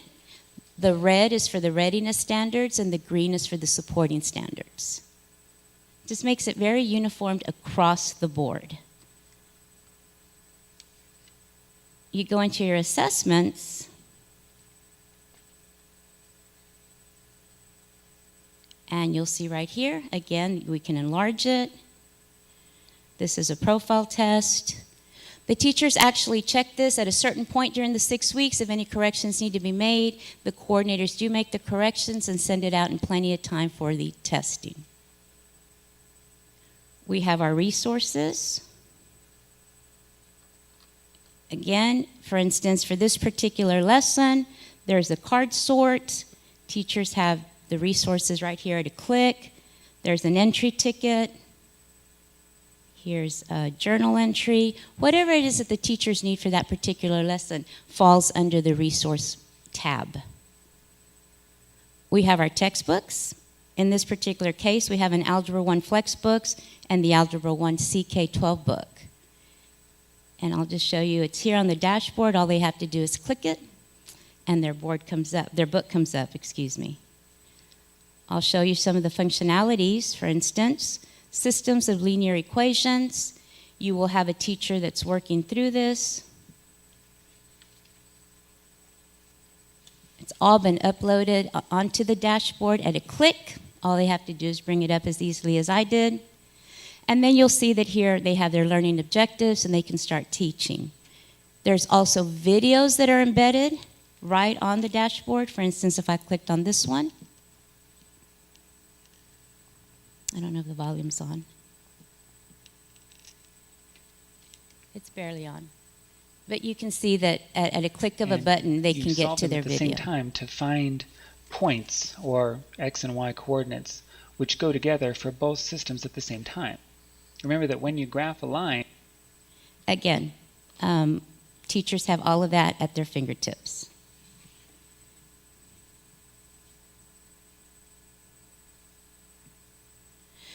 If we get to the planning data, which is the next tab, you'll see that teachers at a click of a button will have their raw score conversions, what they need to know to what percentages the kids need to pass and so forth. And we also we can upload any type of guides or anything that may be needed. One of the things I did want to show was the exemplar lesson I was talking about earlier. It's all uploaded. So again, teachers can come in. It's all color-coded. Our exemplar lessons, if you have not seen them, are very unique in the sense that not only does it have all the 5E components that teachers use, but it has like a talking guide. So you'll see right here for the engagement piece of a lesson, the teacher who wrote it, the teacher who envisioned this lesson actually writes her or his notes under teacher notes, and it walks anybody through the lesson. So that's something that we're very proud of. It's something that the teachers have worked extremely hard with. At this time, we have 12. We have about 20 that are in the works, but we have 12 that have been actually published. Testing got started and teachers got busy, but I know that this summer we're going to be working on that again. Are there any questions thus far before I go into the demo site? No? Okay. So that was all the components for year one. Year two, though, we started asking about usage and checking on usage. And year two, the teachers started saying that they wanted a lesson plan component that they could use out of the dashboard, or in the dashboard, I should say, that would actually allow them to write their lesson plans and share them out. They could actually work on them. If time ran out, they could save them. But the most important thing is that anybody that had access to that grade level could actually see them. So again, we went back to our programmers, and this is something we're very excited about now. When we spoke to the programmers, they say, what about all the lessons for 2016-17? For instance, the 90-minute block. We don't want to get rid of the lessons from this year, but we did have to rewrite lessons, of course, to meet the 90-minute block for next year. So you're going to see that feature in just a moment. We do have the secondary teachers who have rewritten all of their lesson plans, and we do have the elementary teachers who are still tweaking their lesson plans.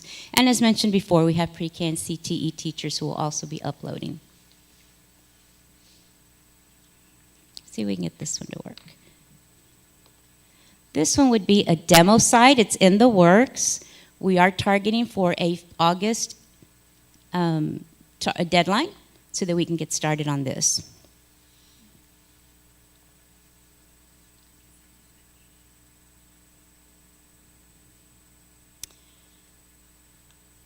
It's under MedicSoft at this time because, again, we're testing it out.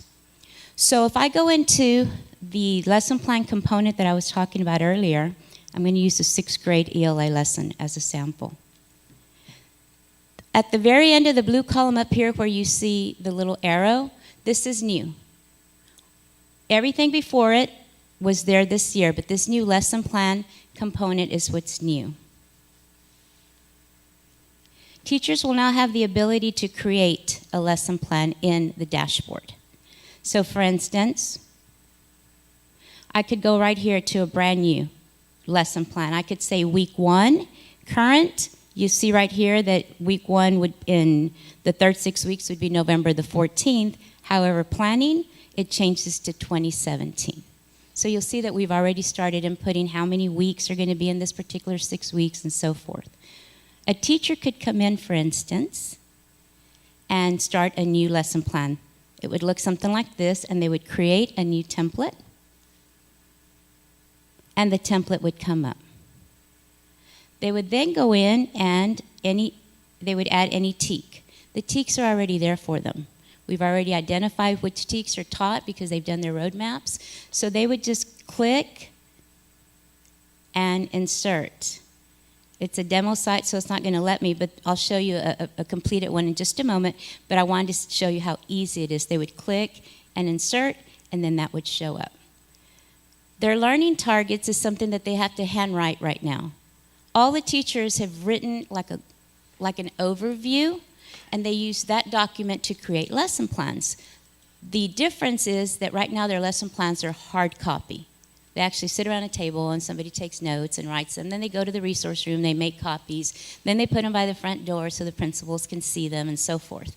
This would allow them to actually type in here. So it's just as easy as if I was to type the learner will, and then whatever the activity is for them to do, so forth. And again, they would just insert it here. And then, of course, we also have our language targets that they can write. The 5E model on the lesson plan always has a background. What is it that the students need to know before I actually start my lesson? Again, all they would have to do is click on here, and it takes them right to the area where they're going to type in. You'll see the engagement, explore, explain, elaborate, and evaluate, which I'll show you a completed one in a moment. Guiding questions. This is probably one of the most important parts. Again, they can type in all their guiding questions and insert them. There is no limit. You just keep working and inserting. Their academic vocabulary, any journals, any STEM. In some areas, we're moving into that direction. And then any comments. The very nice thing about this is once they've developed these lessons, whether it's for Monday or Tuesday or Wednesday or Thursday or Friday, once they've published them, the principals now have access. So instead of having to go into a classroom and not be sure or have to go to the front, all of us that were teachers always knew that, oh, I didn't leave them by the door, and they'd have to come to your desk and look for your lesson plans. They don't have to any longer. They're right here. Once they publish, it alerts the principal to say you've got 17 lesson plans pending, and they just bring them up and they can view them. Let me show you the completed one, for instance. Would look something like this.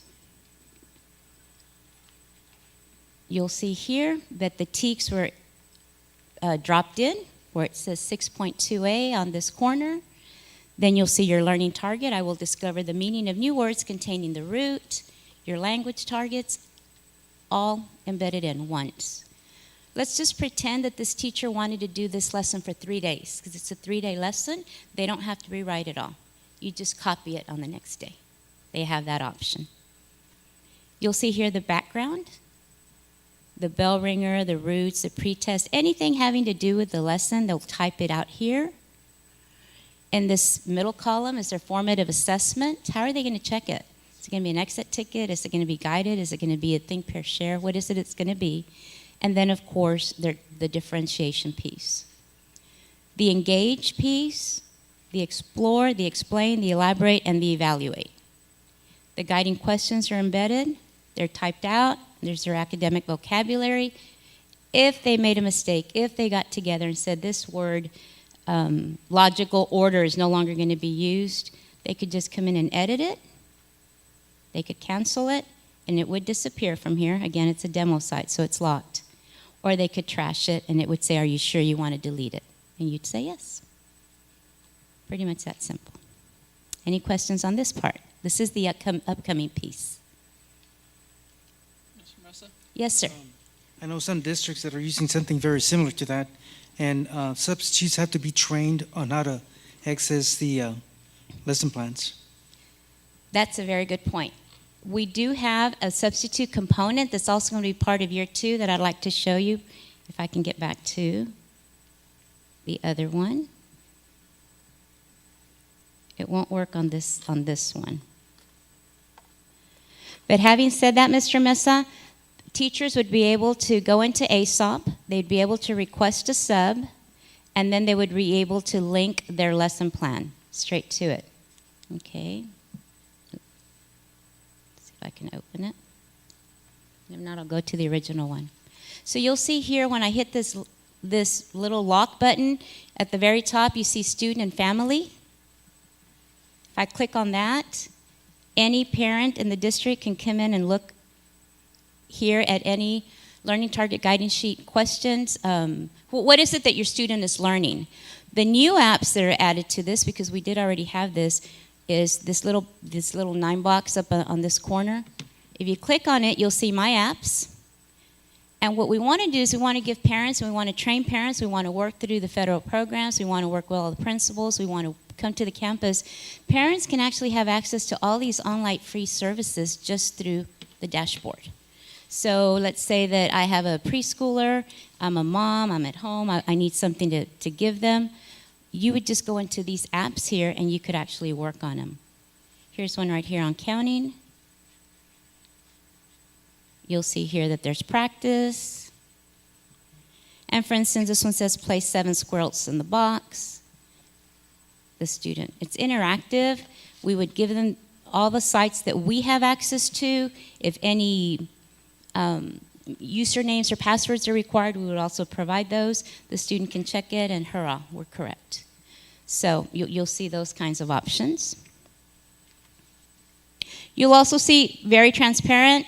We can go to My School if you have a new student coming into the district and they want to find out about their school and they're going to be stationed at, for instance, Ruben Chavita. That's going to be their school. You'll see that the report card comes up and or the taper report for the last 4 years. There's the report card. And I can get this mouse to go. Here's the taper report. So again, we want to give parents all the information that they've been searching under the parent portal site, all found on dashboard. The substitute, I think I just got out by mistake. The substitute one, again, if I could bring it up, and if not, I'll just talk through it, Mr. Mesa, because I'm having a hard time bringing it up. Sure, why? Thank you, Libby.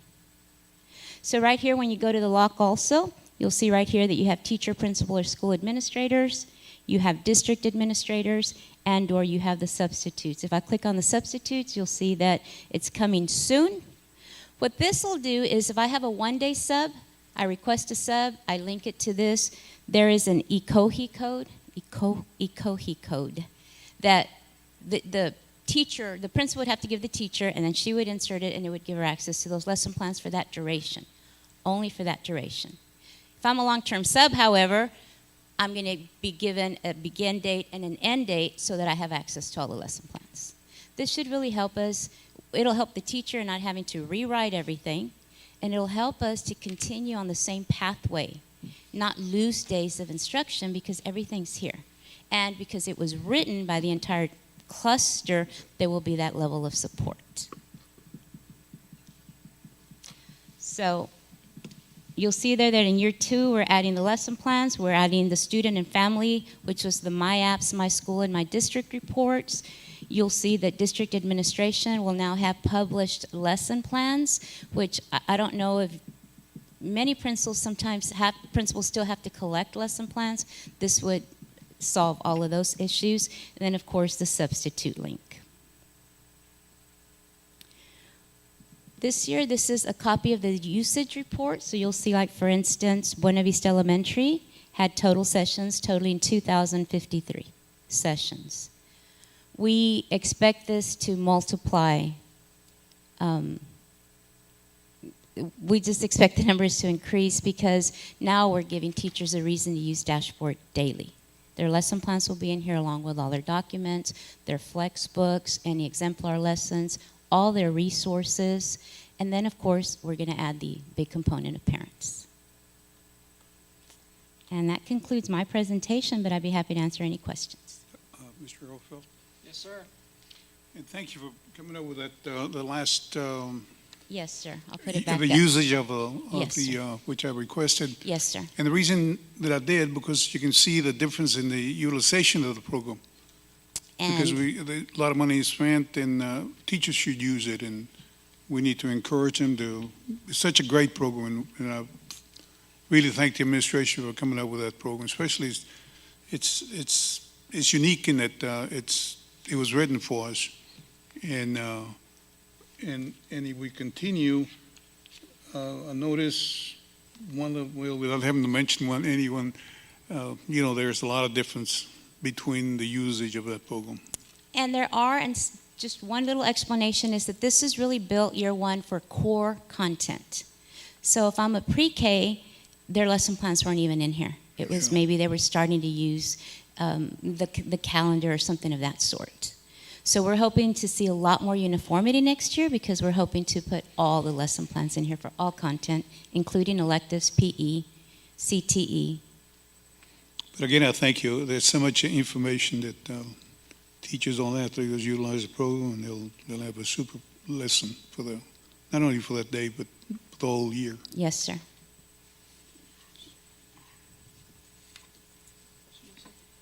I have a question, but I think that's an excellent point, the usage, because we are spending money, and I hope that that would be brought up when the discussions with the principal in regard to usage. But there's an item under the consent agenda. Yes, sir. Is that for the second year? The cost? That is for the second year, yes, sir, which would include the lesson planner, the apps for the parents, and the substitute capability. Well, again, that makes it more important for the usage to come up in certain schools. Yes, I'm looking sir. at Del Rio Middle School, for example. Yes, sir. Thank We you. believe that now with the teachers having the ability to go in daily, that was the component that they felt was missing. They would go in, they would print their documents, and they would use the hard copy for the rest of the 6 weeks. Thank you. Yes, sir. Any other comments on the presentation? Thank you. Thank you. Don't go far. Now, STAR EOC report, Ms. Ida Gomez and Ms. Ida Garcia.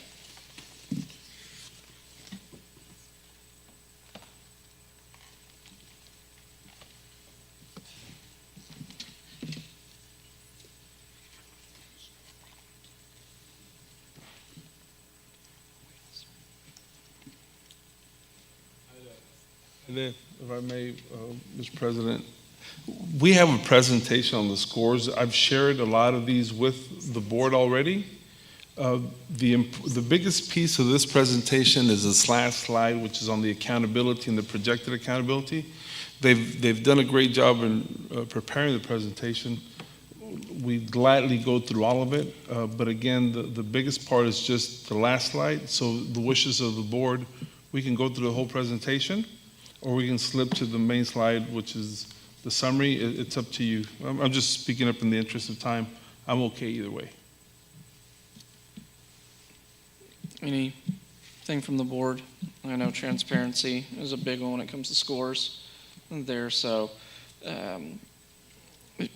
we can see the whole thing.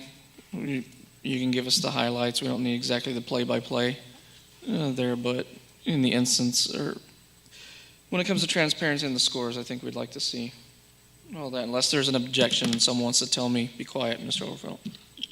Well, I know I've seen like the 5th grade in secondary, but I haven't seen 3rd and 4th. Okay, and is that's in there? 7th and 8th is also in there. That's The it, reading okay. and the science, all of those are in there. So, we'll let it roll. All right. Good evening again. We'll go ahead and start with the Algebra 1 EOCs, and you'll see that the template here, I just want to show you a couple of points, and then it's going to be uniform after that. Basically, at the top, you'll see where you have an approaches level, you have a meets level, and you have a master's level. It changed, the wording just changed this year. It used to be formally a level 2 recommendation, and a level 3 advanced. So really that was one of the big changes. But if you look at Algebra 1, you'll see under DRMS 119 in blue, you see 49 under blended, 591 under freshmen. Those are the actual number of students who tested. And you're going to see that throughout the entire PowerPoint. If you look at this slide, you'll see that everything's in green, meaning that Algebra 1, as a whole, the teachers worked extremely hard. They made those connections, and the results showed. We're very proud to say that we had an increase of a 69 to an 81 for the approaches category in Algebra 1. You'll see the English 1 EOCs following the same format with the number of students that are testing under each school. And you'll see at a district, we had 1,337 testers, 52% passed last year, with an increase to 57% this year. Again, the entire English 1 template is in green with the exception of a couple of areas in level 3. The English 2 follows the same format. In this case, we had 930 students. Last year, we had 55% of our students pass. This year, we increased those scores to 64%. Again, the focus of the teachers throughout the district has just surpassed all of many people's, just their hard work and dedication has really showed these results. The principals, the teachers, the planning protocol. When you look at EOC results of this nature, it's competitive to the San Angelo region and other districts, and of course our partners up the street. Our biology scores for EOC, again, we had 978 students who tested. Last year, 73% passed, and we do have an increase to 81% passing.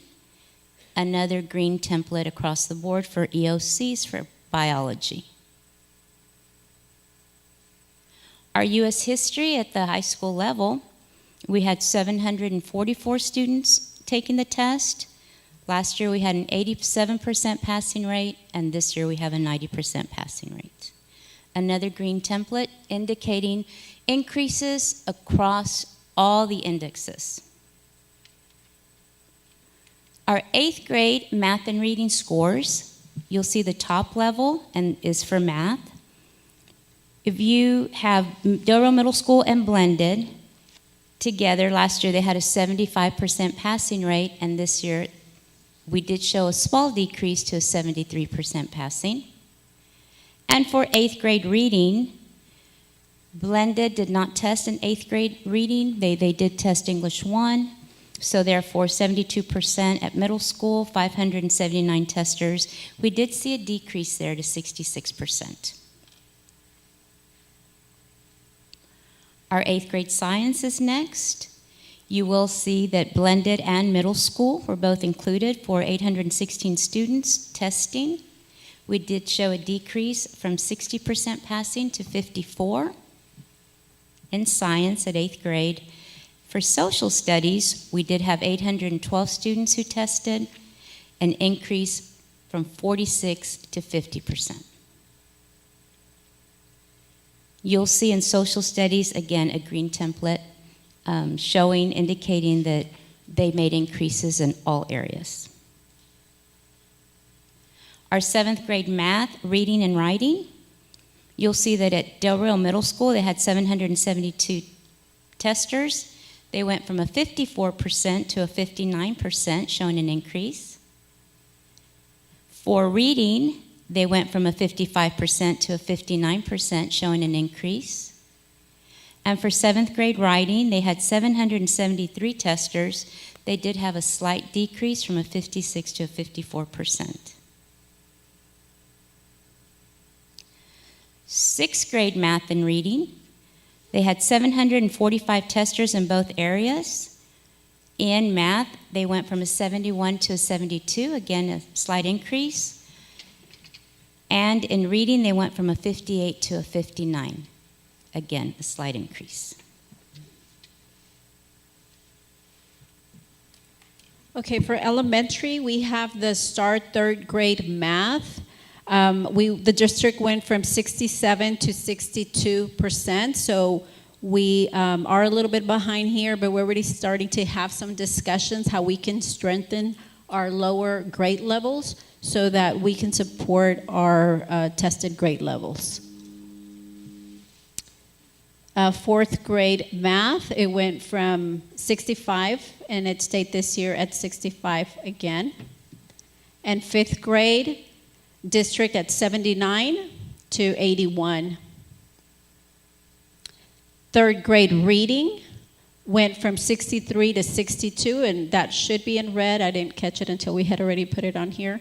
So that decreased by 1%. Fourth grade reading, district was at 69, and here at 62 also, which did decrease by 6%. Fifth grade reading from 70%, it increased to 73%. Fourth grade writing, it went down across all the schools, and the district went from 63 to 53%. We are eager to see what the other districts scores are, because we did have a change at the last minute in February from the state where the blueprint for the test had changed. So we want to see how it affected the state as well. And we have the fifth grade science that went from 68 to 67%, which decreased by 1%.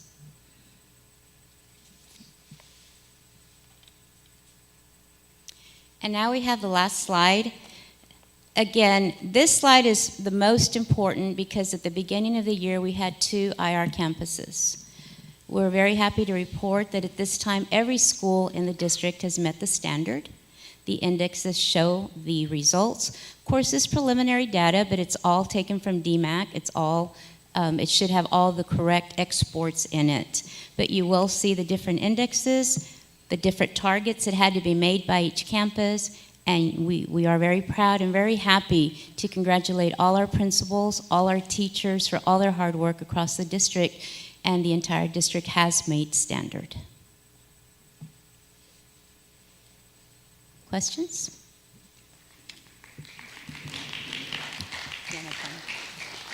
I know Dr. Rios had a comment, and then I'll take questions from the board. Just a comment in closing. We already received the region report on the scores for the secondary. So we're able to compare ourselves to the rest of the region and see how we're closing the gap at the secondary level, and that's very impressive. We haven't received the report for the elementary report from the region or the state, but in talking to colleagues in different districts, there were some decreases, not significant, but some decreases in most districts. Unfortunately, a lot has to do with chasing that moving target. The assessment changes, so the plan of action changes. And particularly with writing, there were so many changes to the test. So I wish that I could speak intelligently about exactly what happened, but until we review the blueprint from this year to last year, and until we see the actual drops, which I'm anticipating from my conversations with other colleagues, we won't be able to exactly pinpoint that, but I'm sure that between now and July, the July board meeting, we'll have some of those diagnostics and can share them with the board. And just in conclusion, it was an overall year of gains. Wish we could do better, but that's always the goal every year, to do better. And we did this year. I just hope we can do better this coming year.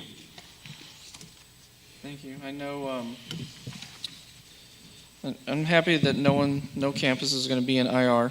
And there were some really cool gains that were happening there.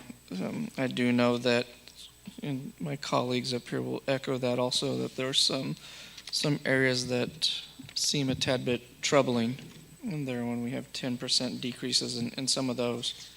So I look forward to hearing what administration and the CIOs come up with for how we're going to deal with those in some of those campuses and some areas that were all over the place. So I'll start down here on this side if there's any comments. Mr. Mesa? I have questions in regard to the different subgroups. I would like to see the bilingual students, the at-risk, low socioeconomic, and the different ethnic groups in regard to how we compare to this year from this year and last year. I also would like to get a copy of this report. We don't have anything. I wish it would have been included in the packet. We have very little time to look at individual campuses and so forth. Yes, sir. Yes, you're right, Mr. Mesa. Unfortunately, these scores just came out while we were gone. I think we received them Wednesday, I believe. Wednesday is when the state published these results, so I commend the Accountability Department for working to get what we do have today. I will mention just a slight look at Index 2, which shows the improvement of the students. So we're glad that everybody made the mark. But I always like to look at Index 2 because that shows the gains for the individual students, and we can see that for most campuses, taking the students where they were at and adding value to them happened. So even though the results may not have been an increase from year to year, we can see that overall the individual students did make gains and significant gains in a lot of areas. But we'll give you all the detail just as soon as we have it. But overall, you can see that it was a very successful year, so congratulations to all the teachers that work with students and the administrators. Really appreciate it. Thank you. I hope that we can get the state comparisons as well as the region. Anyone else comments on STAR EOC? All righty, thank you. That takes us through reports. However, there is a request to move 13A, which is consideration and approval of an order authorizing the issuance of San Felipe Del Rio CISD unlimited tax refunding bonds, Series 2007. Talking about those items there, David Gonzalez and Dan Martinez, who have traveled from out of town, and a request to move that up so we can get them on their way. If the board is fine with that, any objections to moving 13A up? No? Awesome. Then we'll bring that 13A up right now before the consent.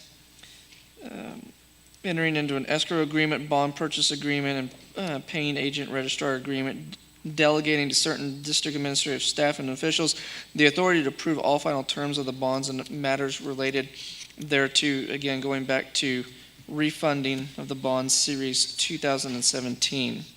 Mr. Gonzalez. Good evening, Mr. Board President, members of the board, Dr. Rios. For the record, my name is David Gonzalez with Estrada Hinojosa. We are financial advisors to the school district.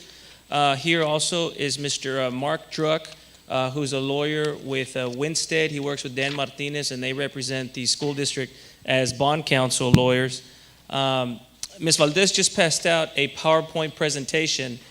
Basically, what we're here to do today is we have identified some debt that the school district currently has outstanding that can be refinanced for significant savings. So we're here to present that debt and to show you exactly what maturities we're talking about. And today, should the board decide to move forward with this agenda item, all you would be moving forward with here today was approving parameters that basically states that if interest rates do not exceed this amount and if the savings is at this level or higher, then we basically can have the flexibility to go ahead and move forward and execute this transaction if these parameters are met. So with that, I'm going to go ahead and get started. If there's any questions whatsoever, I know there's a lot of items that need to be taken care of after this, so I'm going to try to just stick to the main points. So if there's any questions at any time throughout any of these slides, just stop me. If you jump to page number 1, here we have a copy of the bond buyer's indices graph, and it shows you, gives you an idea where interest rates are right now. If you jump over to the next page, this is a summary of the bonds. The bonds that we're looking at to refinance are the Series 2007 Unlimited Tax Refunding Bonds. At this point, the school district can refinance $5,210,000 for net present value savings of $625,245, and that's in the middle of the page in that blue area. So there's $625,245 that the district can save in interest payments by refinancing these bonds. The percentage savings of the refunded bonds is at 12.008%, which is very, very high. Typically, anything north of 3% is where we give a recommendation to move forward. In this case, you're 4 times that. I haven't seen that in about a year or so. So what that basically tells me is that the bonds that we're refinancing have much higher rates than what the market today is currently offering. If you look at the next line, the average annual savings for fiscal year ending 2018 to 2031 is $53,529. The average coupon of the refunded bonds, meaning the average interest rate of the 2007 bonds that we're looking to refinance, is at a 4.185%. And the next line there, the true interest cost, the interest rate that we can lock in today on average, it's about a 2.71% interest rate. If you jump over to the next page, here it's titled Eligible Bonds to be Refunded. It's page number 3. Starting from the left to the right, if you look at the third column from the left, we have the existing coupons.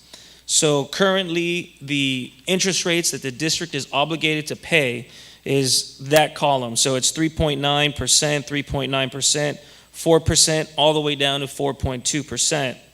If you jump over to the second column from the right, current rates, these are the interest rates that you're able to lock in by refinancing these bonds. So instead of paying 3.94, 4 and a quarter, you're paying 1%, 1.2, 1.3, 1.4, and basically that's where the savings comes from. This is the exact same thing as refinancing a vehicle or refinancing your mortgage. If you jump over to the following page, this is page number 4. You have your prior debt service, the current principal and interest.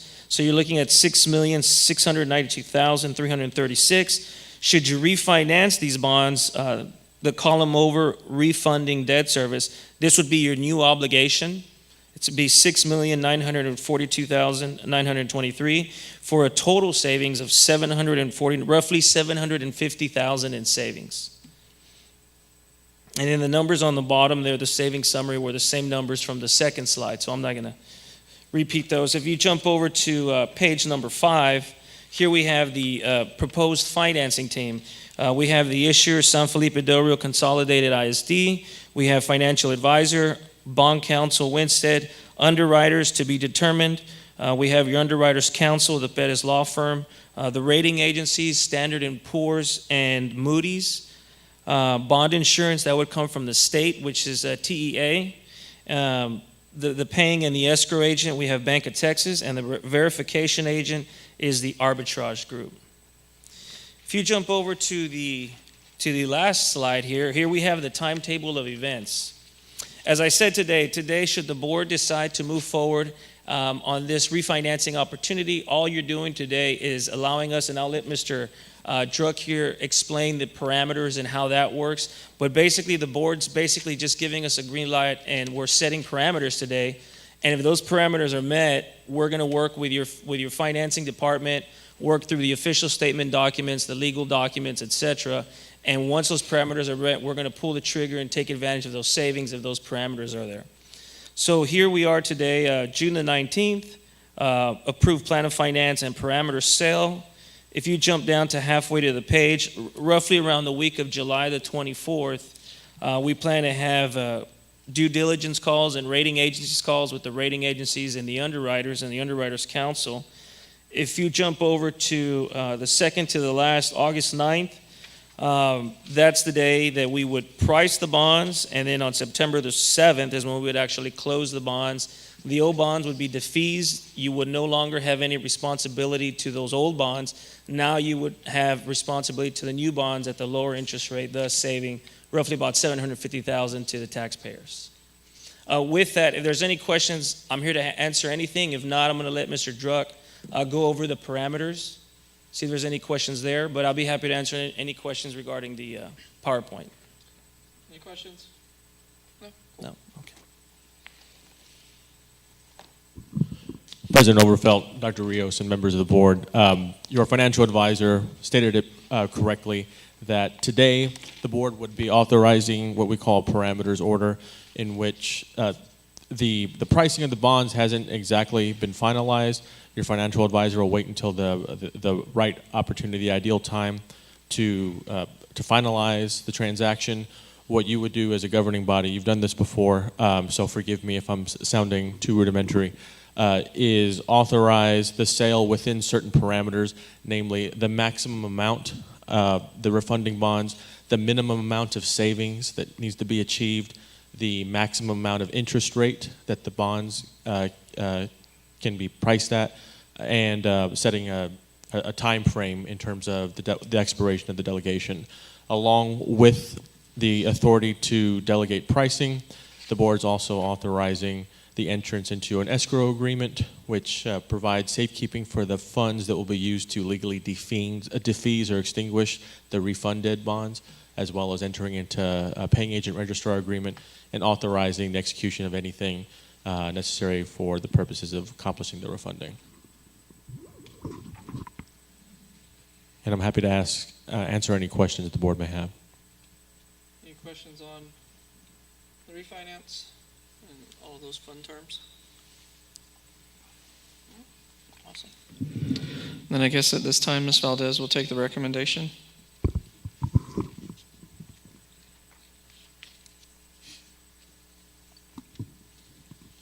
It is the recommendation of the administration that the Board of Trustees approve the order authorizing the issuance of San Felipe Del Rio Consolidated Independent School District Unlimited Tax Refunding Bonds Series 2017, entering into an escrow agreement, a bond purchase agreement, and a paying agent registrar agreement, delegating to certain district administrative staff and officials the authority to approve all final terms of the bonds and other matters related thereto.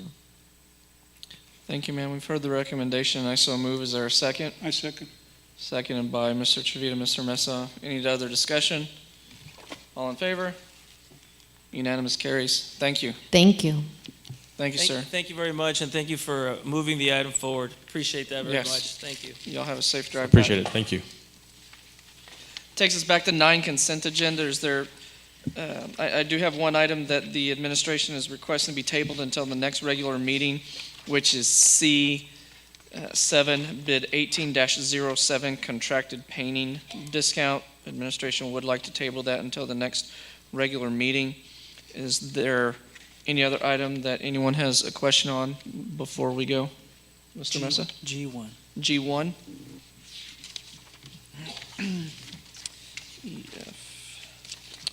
G1 contract to approve contract over $5,000 and purchase order over $25,000 with Franklin Covey in the amount of $72,450 for the Leader in Me program for the 2017-2018 school year. Ms. Ida Garcia, would you like that questions or a separate item, sir? Well, I know what it's for. I think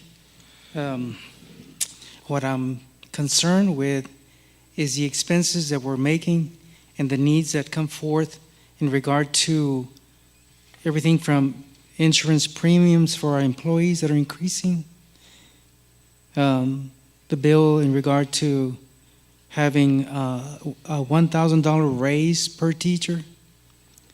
And there's other needs that we have here, and I think we need to look at those items that are taking some dollars away from things that we can do for the needs that we have before us. I think those are things that are special to individual board members in regard to what we can do for employees. And I think this is kind of frivolous. I've said this in the past in regard to spending large amounts of money. I know it's a leadership training for our students, but there's other more pressing needs, and that's a comment that I just want to make. I know in the past we spent something in excess of $900,000 when we first initiated this program. If I remember correctly, the first amount was a huge amount. And that's a comment that I want to make. I just think we need to start saving in related expenses so we can meet the needs of our employees. And that's all. Okay. You want to go ahead and leave it in? Yes. Okay. Any other item that any other board member needs questions answered on? No? Then I'm going to motion to table 9C7, bid 18-07 contracted painting discount until the next board meeting. So motion there. Is there a second? Second by Ms. Lozano. All in favor of tabling that item? Unanimous carries. Thank you.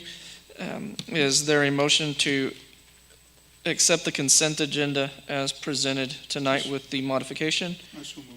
First by Ms. Lozano, seconded by Mr. Chavita. All in favor? 5-4. Any against? One against. Passes 5-1. Do we want to do donations right quick and then take the, okay. So at this time, as is customary, we're going to do donations. However, to those in the audience and those watching, the donations will this time be presented in no particular order, as opposed to how they are listed in the agenda, and that is something that we will start doing from here on out, I've been told. So, Ms. Haynes? Yes, sir. We'll start with the monetary donations. We have AEP Texas, $250, teacher appreciation. We have Bendex CVS de Mexico, 2 donations at $1,000. Box Tops for Education, we have 2 donations for $455.50. We have Chick-fil-A, $218.77 to Irene C. Cardwell Elementary. We have Del Rio High School Cross Country Booster Club, $642.60, Del Rio High School Cross Country Boys and Girls Teams. Life Touch National School Studios, 10 donations, $7,630.91. Peter Piper Pizza, 2 donations, $48.73. The Spot and Pro Shop, 7 donations, $1,064. Your Cause, $10, Garfield Elementary. Non-monetary, we have Aetna, 3 $25 Visa gift cards, the 2017 wellness event.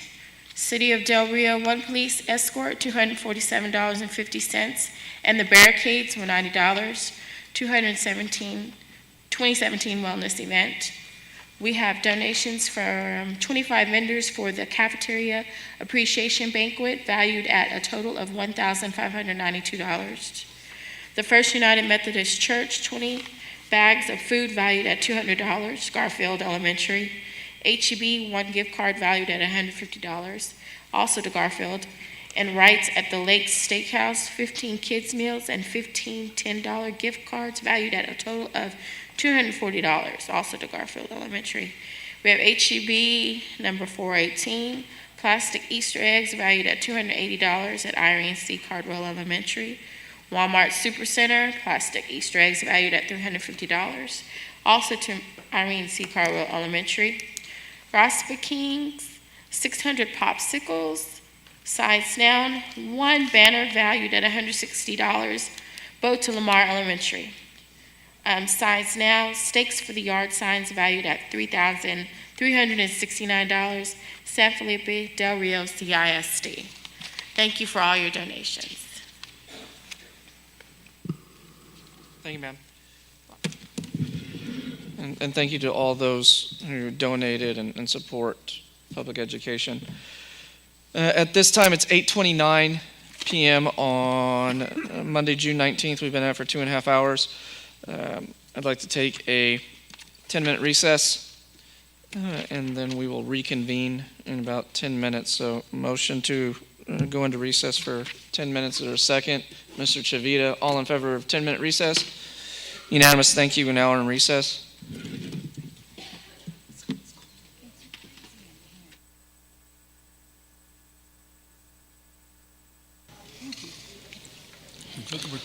All righty, it is 8:43 p.m. Time to come out of recess.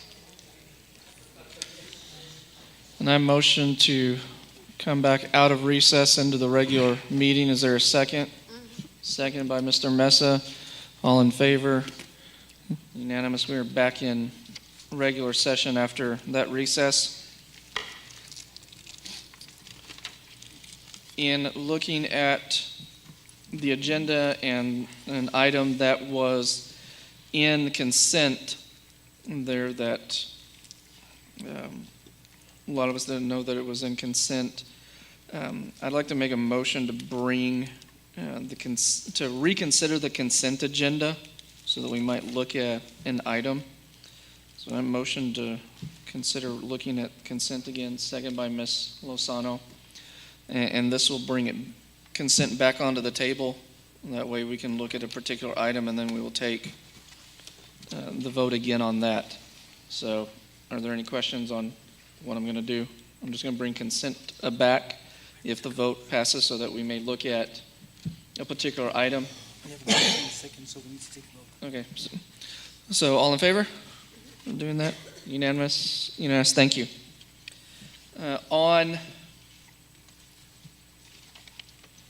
In the consent agenda on H2, consideration to approve the second reading of local policy update, F&F local.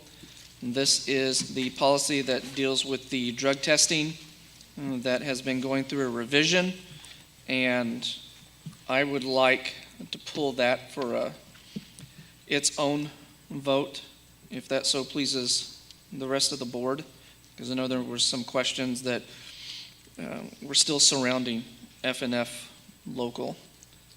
So I'd like to pull that if that's fine with everyone and have that for a separate vote. Yes, okay. Then we can go ahead and call the vote again on consent with the exception of F&F local, which is H2. And C7, sir. I'm sorry? And C7. And C7. So H2 will be pulled for a separate vote, and C7, which is the contracted painting discount, C7 bid 18-07, which the administration wants to table until next regular meeting. And there, so that had already been tabled, so we're good there. So a motion to accept the consent agenda with the exception of H2, consideration to approve the second reading of local policy update F&F local, which will be a separate vote. Is there a second? I'll second. Second by Ms. Martinez Lozano. All in favor of the consent agenda as described right now? 5 in favor, opposed? 1 opposed. Passes. Thank you. H2, consideration to approve the second reading of the local policy update. I know I had some quick questions on that. I know Ms. Hernandez, you've been helping us with that there. And on that, we have gone in and it will be a 90-day. The first offense is That is correct. The 90 day? change has been for 90 school days. 90 school days, suspension from the support, or from the sport or the activity or the parking permit. That is there. And then upon a positive first test, you will have to go in and there is required counseling, correct, that the student will have to attend and complete before they are allowed back into whatever it might be, the sport, the activity, or the parking spot. That is correct. There is district sanctioned counseling that is required as part of the consequence, and that is outlined specifically through F&F regulation, which has been provided to you with a description. Okay. And we did receive that description for the F&F regulation. Everyone got that at their place setting there earlier before the meeting started.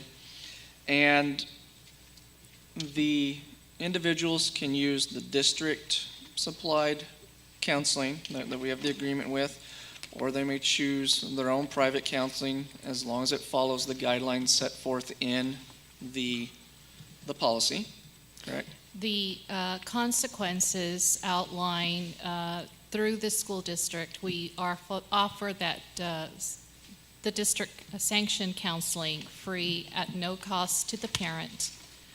Whereas if the parent chooses to go through an outside agency, then the parent is responsible for the cost of that service. Okay. And so if they choose to go outside the one the district is providing, they must pay for it. That is correct. That's correct. And then also the monthly retesting after a confirmation of a positive result. There, the student who has received a positive test will be retested monthly on random test dates following the period of the suspension for the remainder of the student's enrollment in the district, so long as the student wishes to participate in extracurricular activities or park on school property.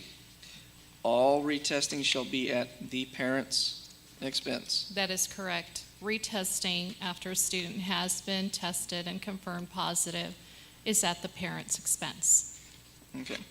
And then upon a second positive test, and we hope that doesn't happen, but if they do test positive again, it is suspension from all activities for the remainder of your high school career. That is correct. The student who tests positive the second time will no longer be eligible to participate in any extracurricular activities and will no longer be eligible to have parking privileges on campus. Okay. So theoretically, we can test at the 7th grade. Correct. We have students that we randomly pick that go through testing. And theoretically, we could have a 7th grader who pops or tests positive. I'm sorry for using the lingo. That tests positive, goes through the stuff, and now will have to go in and be tested monthly, randomly, for the remainder of their school career if they want to stay in sports. So that would be if they wanted to do football and basketball, because a lot of our kids are multi-sport individuals. And let's say that happened in the 7th grade.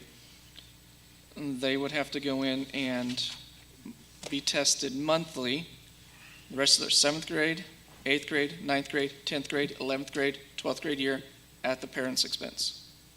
That is correct. If they want to continue in extracurricular activities, then they must test every month, and that test is on a random date.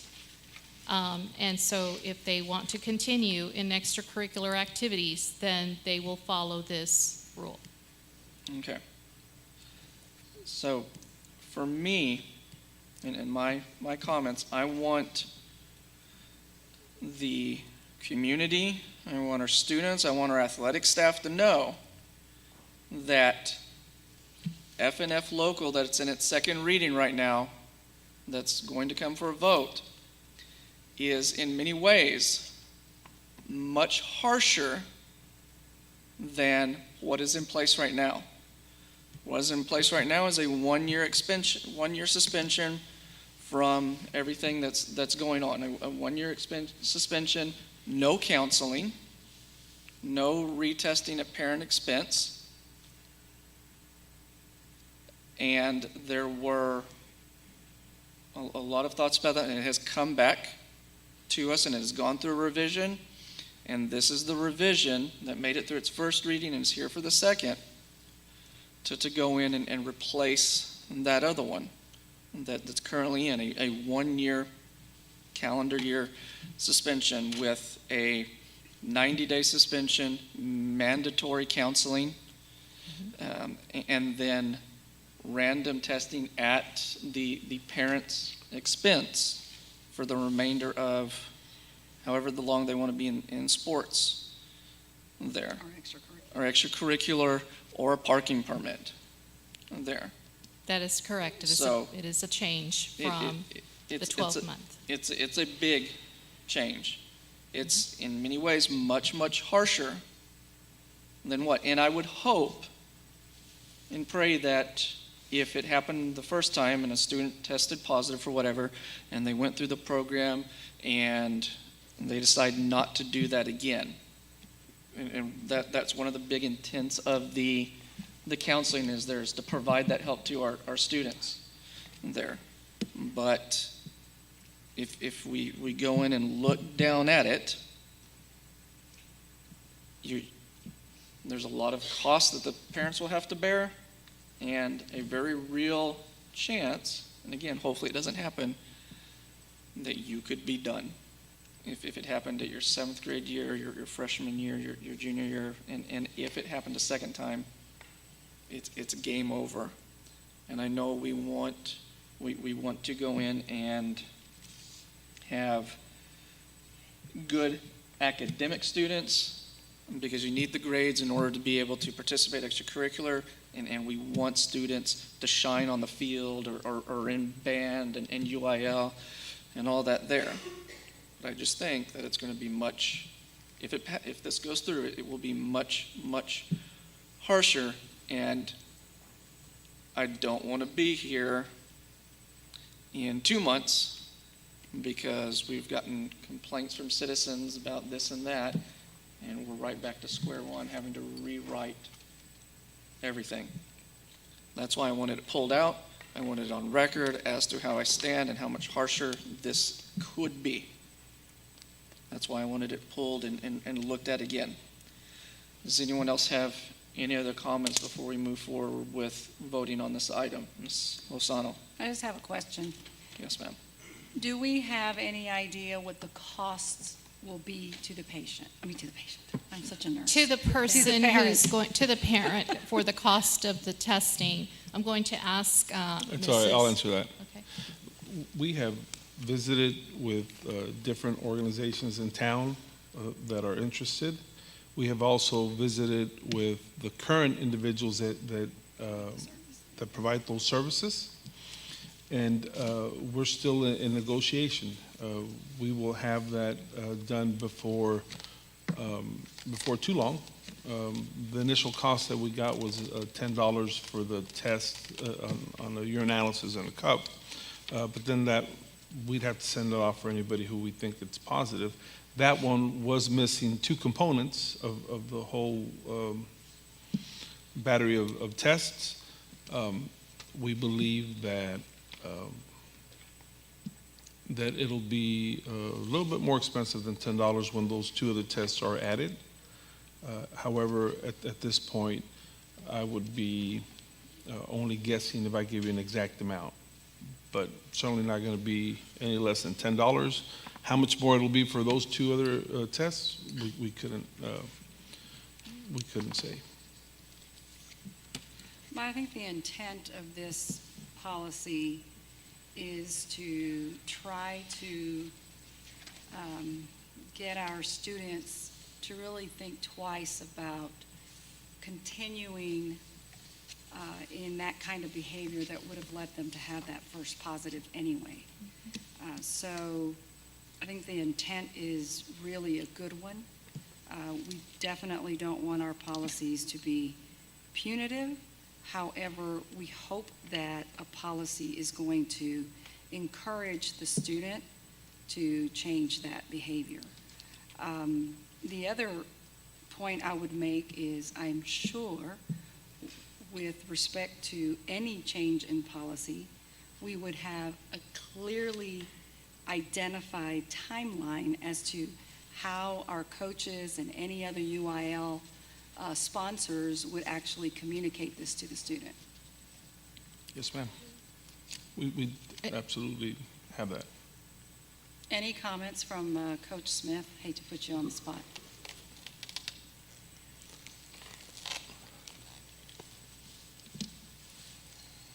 Because as Mr. Overfelt pointed out, I mean, this is truly much stricter when you put it in perspective of the long-term requirements and commitment to, from the parent and the student for the ongoing monitoring. Right, and again, this is all extracurricular activities, not Yes. just athletics. I know Yes, sir. sometimes Yes, sir. we We target. target the athletes, but I do agree that kids need to be held accountable. I do agree also that kids need an opportunity to redeem themselves. So 90 days is approximately a semester or 6 weeks, which I think is a good amount of time for them to learn the lesson. The forever after that, like Mr. Overfelt said, a seventh grader, positive for alcohol, they're done for the rest of their high school, middle school career, whether it's band or choir or athletics, which to me is very harsh. So if you're asking my personal opinion, somewhere between what we had and what we're looking at now would be ideal, in my opinion. I think the 90 days is great. Maybe a year suspension after that. It's my personal opinion. But yes, we want to hold them accountable. I totally agree with that. But at the same time, we don't want to push them away and then possibly it could be worse than what it was. Thanks for your insight. Dr. Harris, you had a comment? Sure. We've been working on this policy for the last few months, and I want to be clear that we've been working on this policy at the board's request. We came up with a policy 3 years ago. We had some changes at the request of the board. Then we had some other changes at the request of the board, and we really appreciate the ability to go through this whole process and make it better. And when it comes to a policy that's presented by the board, I try not to take a stand on it one way or another or encourage the development of the policy one way or another, rather reflect the wishes of the board, because oftentimes those are the wishes of the community. But there is some comment that I think it's important to share. Yes, this policy in a lot of ways is better than the previous policy, because rather than a whole year suspension, it's a one semester suspension. It provides counseling, a whole lot of counseling, because it'll take at least 45 days for the student to complete the counseling. It supports the student and holds them accountable by continuing to test. And I think that those are all great things. And while the policy is significantly harsher, should the student have a test prove positive the second time, I will share this with you. Besides having a responsibility to that student, we have a larger responsibility to the rest of the parents that entrust us with their students and allow their students to participate in their activities. And I know that they want their kids playing in band or being in UIL academics or going on out-of-town trips, knowing that their kids aren't being exposed to that environment. So although a second test being positive is harsh, I agree with everyone's assessment. I really do believe that we have a larger responsibility to the entire community to make a statement that we are doing as much as possible to rid our organizations, our activities, of that element. So yes, it is harsher. Yes, I am going to feel for that one student that inevitably and eventually will happen to. But I would feel a lot better making a statement to the community saying, we took a strong stand, and when you entrust us with your child to take them to a baseball game in Laredo, or a UIL academic competition in San Antonio, or a cheerleading competition in Florida, you can rest assured that we've done everything possible to make sure that it's a safe environment for your child. And I think that's a strong statement on the board, and I absolutely, wholeheartedly applaud the efforts. It's been a lot of work, but I think that you guys are on the right direction, and I'm proud to stand behind that policy and the work that we've done. Thank you. Yes, sir. Thank you. Are there any other comments on it, Mr. Chavita? Yes, and I'm in agreement with everything. But let's suppose that the seventh grader gets caught. I think that seventh grader needs a lot of help. And it's best he's going to be identified that he's got some problems. And hopefully that the counseling, not only to the student, but to the parent. Because they have to be involved too. They have to, I think we haven't mentioned that, they got to go with a student. That is correct. And I think that kid, if it's a seventh grader, is going to get a lot of help. And hopefully that he understands that if he really wants to play, he needs to play it right. So again, hopefully that we don't have any seventh grader, eighth grader, or even a senior. But I think that if they do, then we got a chance to help them out and tell them, hey, listen, you need help. So again, those are things that you never write, completely right, but I think this one here is in the right, it's a step in the right direction. Any other comments on this item? No? Okay. And I agree, Mr. Chavita. I hope that never happens, and if it does, that we're able to provide whatever that individual needs to not go down that road there. So, if there's no other discussion on this one here, I'll take a motion to, well, since I'm pulling it from second, does there need to be a recommendation from administration? I think you are. Yes, we can I'll make the recommendation. Okay, the recommendation, please. Board President Overfeld, members of the board, it's the administration's recommendation that you approve the second reading of local policy FNF local as presented. Thank you. We've heard the recommendation. Is there a motion to accept? I so move. First by Mr. Chavita, second by Ms. Lozano. Any other discussion? All in favor? Opposed? So 4 in favor, 2 against. Motion passes. Thank you. That takes us to 10, Administration A, consideration to approve reading of local policy updates, CV local. Ms. Hernandez. Thank you. Good evening. Again, Mr. Overfelt, Dr. Rios, and members of the board. Tonight I'm presenting CV local. It was presented at this last Board Policy Review Committee meeting. It is on facilities construction. Updates to CV local include the addition of language describing the district's construction approval process and the requirement to provide the board with the final schematic design, the final design development, final construction documents, and the final construction budget prior to issuing the general contractor a notice to proceed. Thank you, ma'am. And this came through the policy committee, and several of us are part of that and have looked at it, and it was it sent out in an update? I can't remember. Yes, okay. Yes. Are there any questions on the first reading? Again, it's just the first reading. Recommendation? It is the recommendation of the administration that the Board of Trustees approve the first reading of CV local and approve the recommended revisions to the language in this policy as recommended by the San Felipe Del Rio CISD Board Policy Review Committee. For the recommendation, I so move. Is there a second? Ms. Martinez-Lozano. All in favor? Unanimous carries. Thank you. B, consideration to approve first reading of TASB Update 107, DFCA local, FEA local, and FJ local. Ms. Sandra Hernandez. Yes, sir. 3 local policies are being recommended. This is the second half portion of TASB Update 107.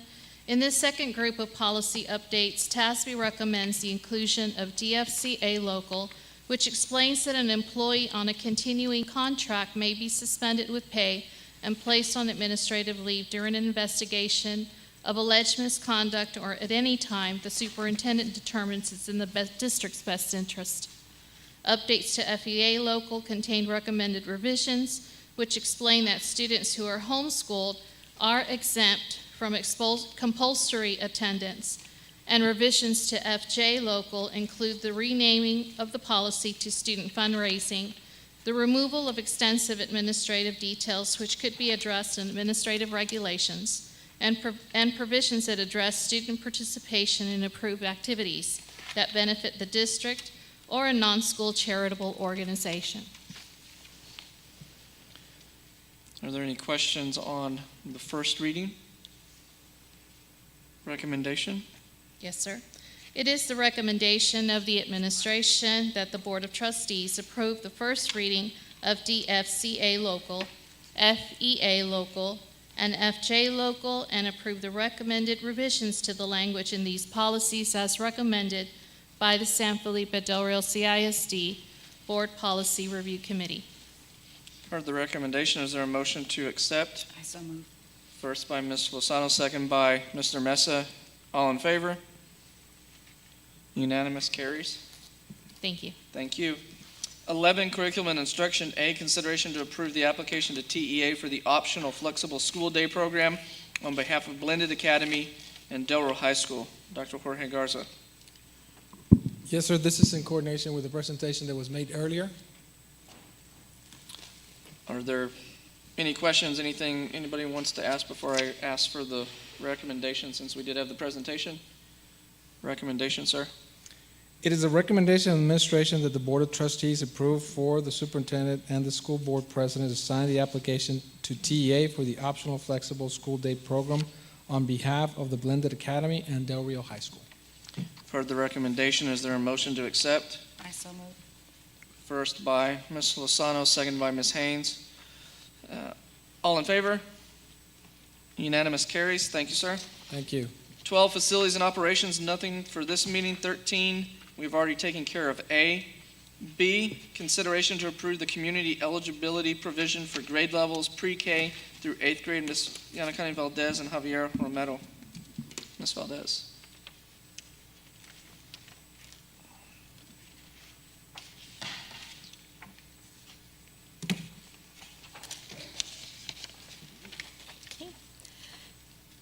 Good evening. Mr. Romero wasn't able to join us tonight. At the April 10th, 2017 board meeting, the renewal of the food service management company contract with Southwest Food Service Excellence was approved with 2 budget options. The budget options included no changes to our current funding formula or considering the community eligibility provision for grades pre-K through 8. At the last board meeting, the request was made to have a presentation for the community so that they could understand what the community eligibility provision program is. What we will review is the overview of this program under USDA, what we're recommending for SFDR CISD based on an analysis from SFE, the budget, and address any questions at the end.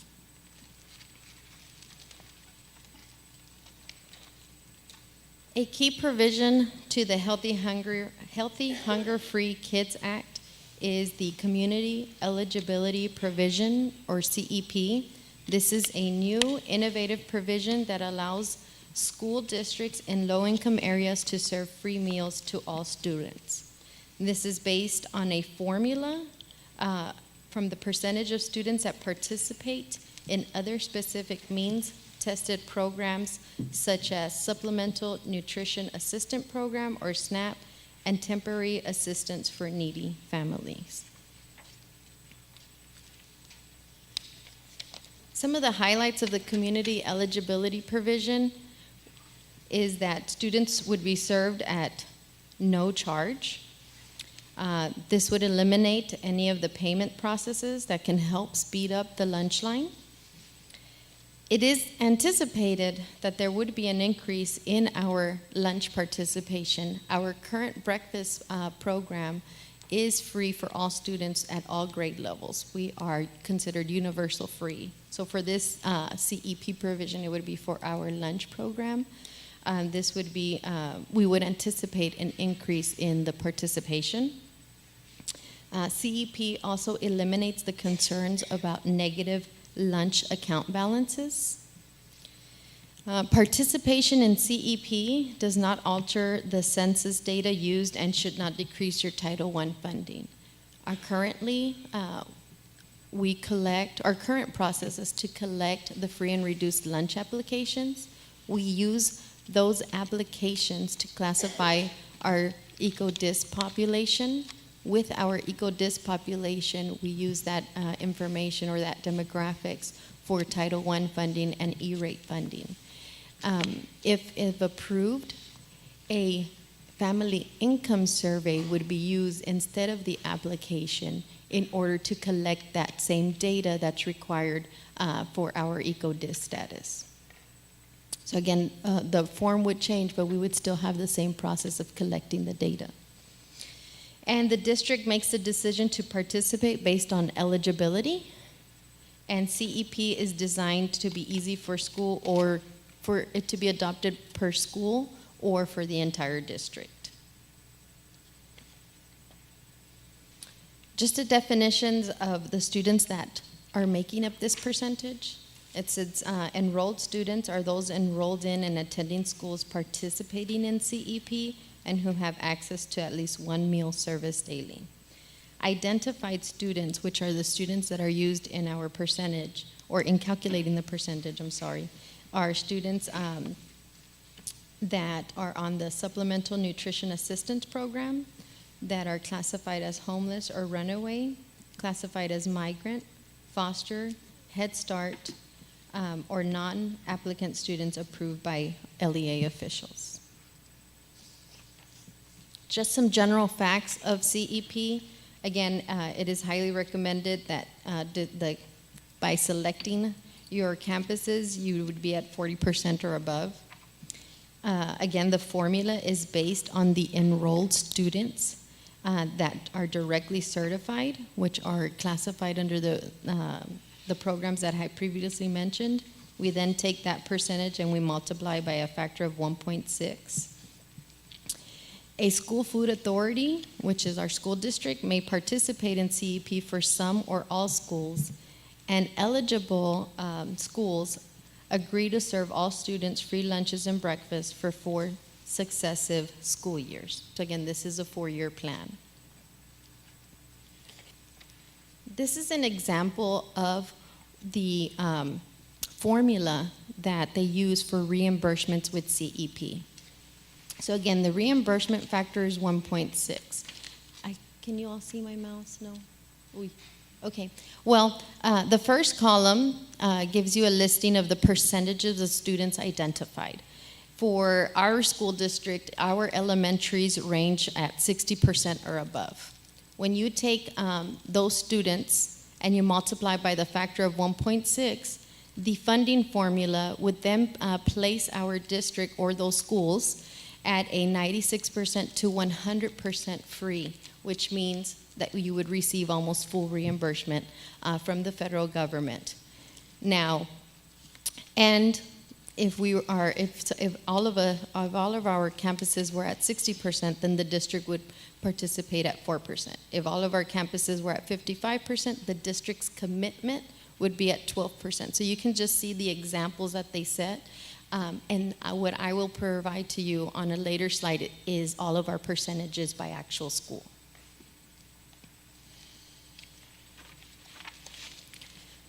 Some other factors that I want to mention is that each year of the 4-year cycle, the schools may use the identified student percentage from the first year, which is the year that if we approve today would be this year, or any updated percentage, which they would allow us to use whichever is higher. That factor is important because that is the percentage that we are using to calculate what the district's commitment is. At this point, we were calculating that the district's commitment is around 71,000. So if the percentage of students that fall under the identified school percentage increase, that means the district's commitment decreases. So again, that's an important factor. Of course, we have to approve this by June 30th. And as I mentioned before, the school district must pay the difference between serving meals at no charge and the federal reimbursement, which is the district's commitment, which is what we're referring to on how they calculate this formula. That was an overview of the USDA CEP program. I'd like to walk you through what the recommendation is for the San Felipe Del Rio CISD CEP program. The community eligibility program would be for all elementary and middle school campuses, which is pre-K through 8th grade. These students will have the opportunity to participate in the breakfast and lunch program at no cost to them. Freshmen and high school campuses, since their percentages are low, freshmen and high school campuses will remain on the National School Lunch Program with a universal free breakfast and the application process to determine the student status to charge a meal price for paid or reduced, for a paid or reduced status. Again, that is our current process district-wide. That process, what we're recommending, would remain at freshman through high school level. These are the percentages by campus. As you can see, Irene Cardwell is the highest percentage. So that campus exceeds the 60%, which means everybody at that campus would be free. Even though some students may be classified as paid at that campus, again, with the formula, the way they calculate the formula, everybody would be free. So Irene Cardwell is our highest campus, which is at 86.82%, followed by Blended Academy. Now, at Blended, we have grade levels 9 and above, so this only applies up through 8th grade. And the next elementary campus, as you can see, is Fermin Calderon at 69.13%. There is one elementary campus listed on here that is below the 40%, which is Buena Vista. However, in order to facilitate the process, we are recommending for all pre-K through 8th grade and not excluding just one elementary campus, which is Buena Vista. Again, that is the recommendation, so that it's just even or fair for all of the schools, the same process for all of the elementary students, and to lessen any of the confusion for the parents. But as of the recommendation would be to be pre-K through 8th grade, and again, the district's commitment of $71,000, it's factored in there to include Buena Vista Elementary. As I mentioned before, the district's commitment, this is the estimated district commitment that SFE calculated. Again, this would be our proposed daily meals for 177 days, where we would subsidize. What they are saying is a subsidize, or the commitment from the district for breakfast would be $13,000, and for lunch would be $58,000, for a total of $71,836. Again, this commitment is based on the current identified student percentage. If that percentage were to increase, we can use the higher percentage, and this commitment would decrease depending on that year. The proposed budget that was presented, again, would be no changes, and where we would remain with our National School Lunch Program and a proposed deficit of $190,000, or applying the CEP program to grades pre-K through 8th for a deficit of $29,713. Again, this is projected for the 17-18 school year. Now, on the deficit of the $29,000, I do want to show you how we still have some attrition in our staffing that that's contributing to that deficit. So on this slide, I hope y'all have a printout, but I hope y'all can see it. The very first column contains all of the positions within our current food service program. When we started the 16-17 school year, we had 102 employees. At that time, we decided to eliminate the breakfast in the classroom program, which would be a reduction down to 95 employees, which is the fourth column. As of the month of May, we are at 96 employees. Now, when you look at that information and you look at the last column, which is 17-18 CE, I shouldn't say last column, but last column for staffing counts, 17-18 CEP and early college high school, these 98 employees is what the recommended staffing should look like for 17-18, because we are adding a cafe to early college high school, so we are adding 2 employees there, and then we're anticipating an increase in participation, and the campus with the most possibility of participation is Buena Vista.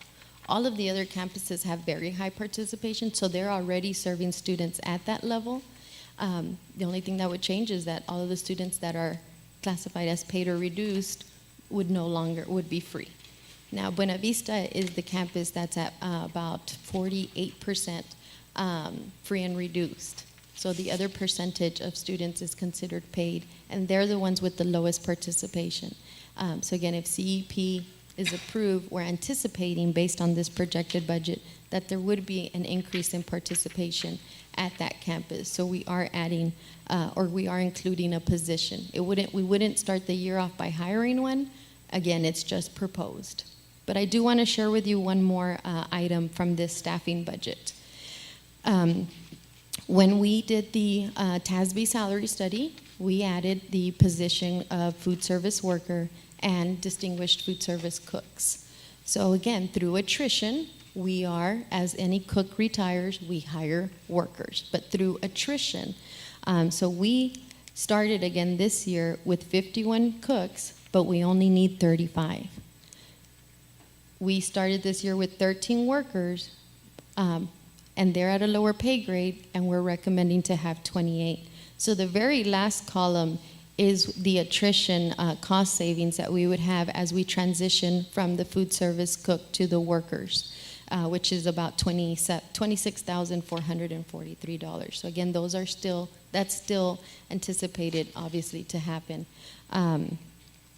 And so that's what we're projecting, and that is what's part of the deficit that's proposed for our budget if we approve CEP. Now, at this point, I'll open it up for questions. Questions? Can I just ask? Yes, sir. Yes, sir. Can you just point out the difference between the expected deficit for this coming year and the decreased deficit once we take advantage of the opportunities for a reduction in pay grades, I guess, from cooks to workers? So yes, so the proposed deficit with no changes, which would put us at about 96 employees, is $190,124. So that is the proposed deficit based on the National School Lunch Program for all grade levels, district-wide. For applying the CEP program to pre-K through 8th, since those reimbursements, because of the formula that program has, those reimbursements would offset some of our deficit down to a deficit of just $29,000. Within that deficit, as I mentioned, we do have we are still continuing the attrition process of transferring our cooks to workers, and that's about $26,000. So if that attrition process were to happen in this 1 year, we would be with a deficit of about $3,000. But again, that is a summary or a walkthrough again of what the proposed deficit is for the program.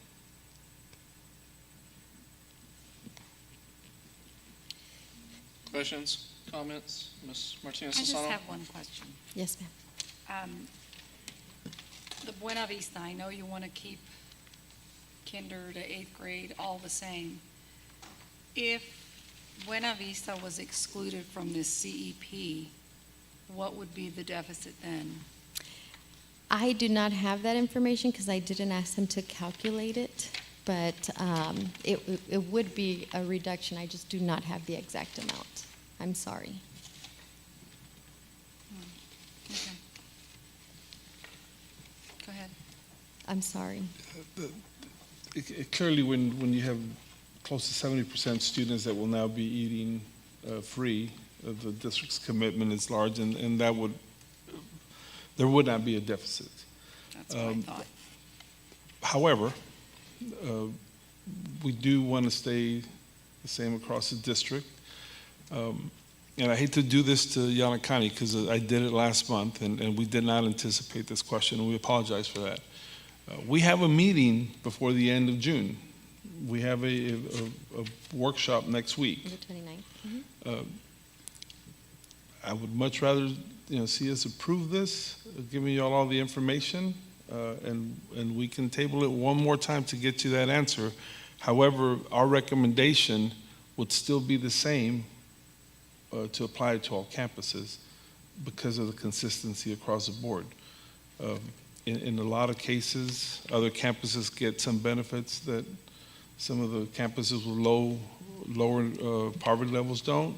This just happens to be one of the reverse ones, and our recommendation would still be the same.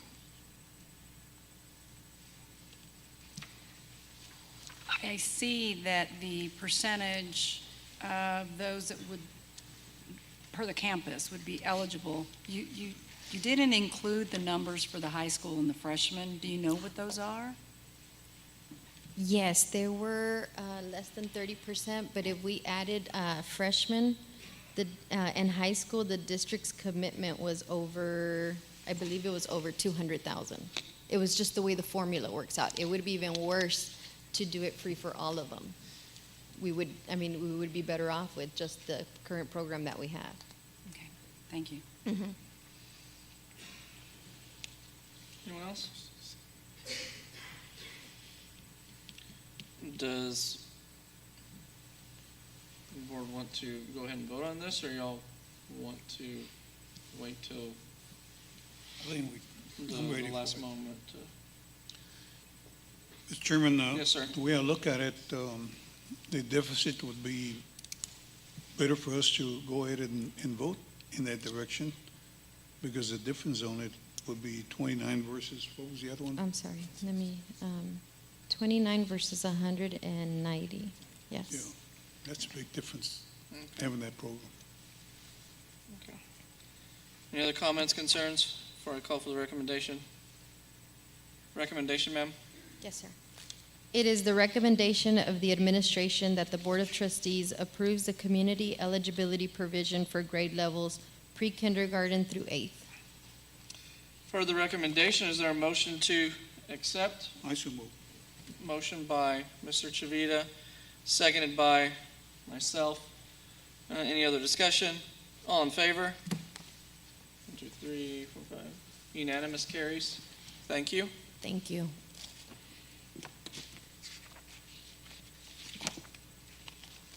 And perhaps throughout the year, as we go into this new system, if there can be some tracking and updates that can be given to the board as far as cost and stuff like that. Yes, sir, we'll provide a monthly update because Awesome. we will submit monthly claims. Okay, thank you.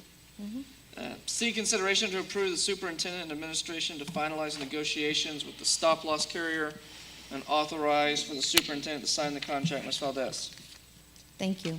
Our insurance consultant, Gallagher Group, is currently conducting an RFP for our stop-loss carrier for our health insurance for the next fiscal year. The RFP is currently out this month in June and is posted on our website. Since our district is self-funded for the health insurance provided to employees, the stop-loss carrier will only commit to 1 year at a time. That's just a process we've always had. So every year we bring this to the board in June. This stop-loss RFP, though, has a plan for a 9/1 through 8/31 stop loss year, or a 9/1 through 12/31 year, or 4 months, and then a 1/1 through 12/31 year, because we are recommending to change the start date of our health insurance plan to January 1st. So the RFP includes calculations for any changes to our health insurance fund year, our health insurance, plan year. So it does include those calculations. Now, so the stop loss is an insurance for our health insurance plan.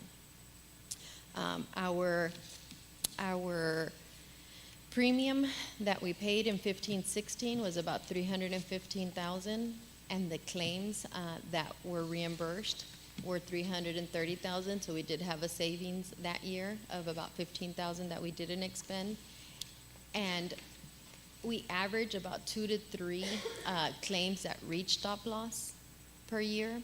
This year, our premium is about $450,000, and year to date, we are at $450,000.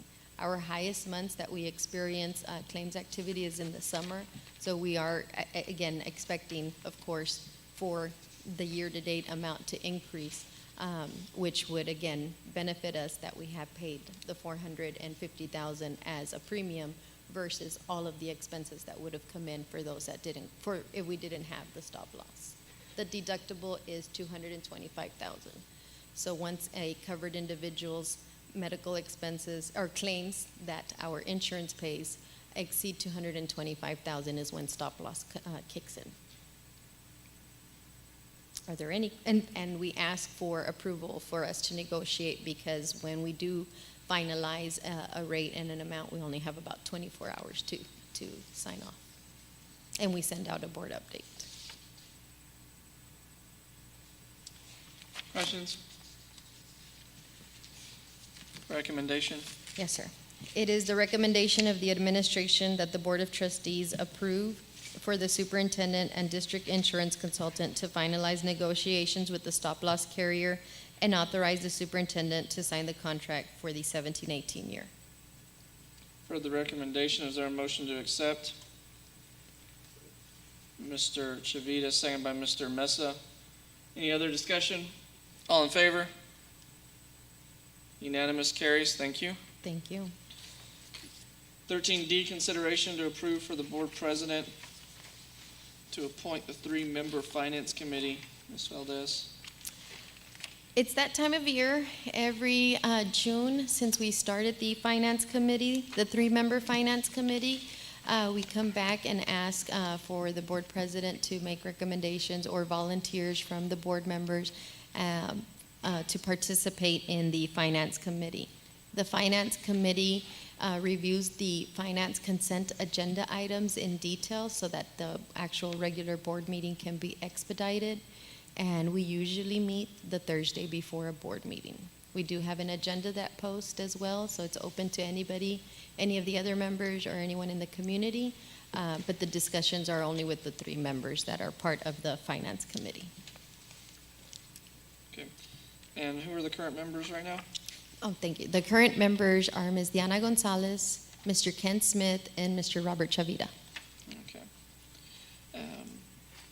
2 of those are here this evening. And do you want to continue on that for this coming year, ma'am? Yes? Okay.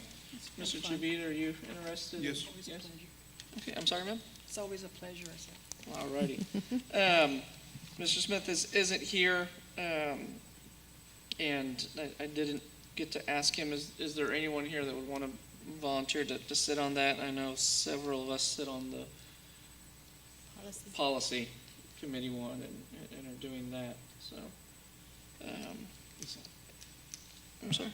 I'm sorry that we knew earlier that Mr. Smith wasn't going to be here, so I wish I would have asked him if he wanted to continue.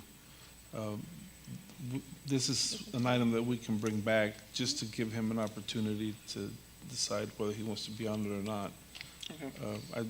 I just feel bad that he informed us that he couldn't be here today, and that's probably something we should have asked. Is it okay if we table it, Mr. President? I don't have a problem with that, because I don't want to volunteer someone Okay. and they not be cool with that, so. Unless you- Policy, thank you, sir. Okay. Then what we'll do is I'll motion to table this item until the next available meeting.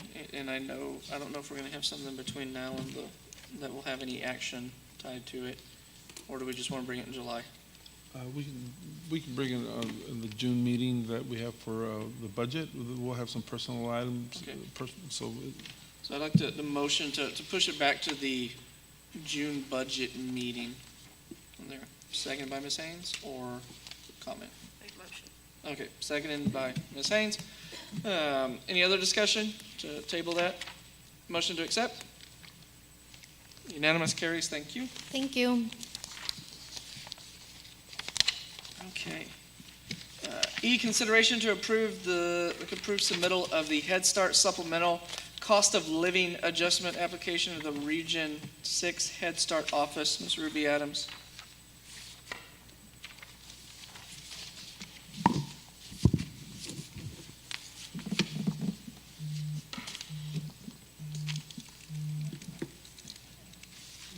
Oh, it's not touch. I'm thinking it's the touch one.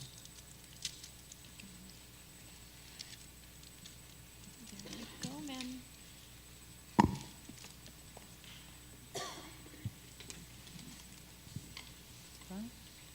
It just says,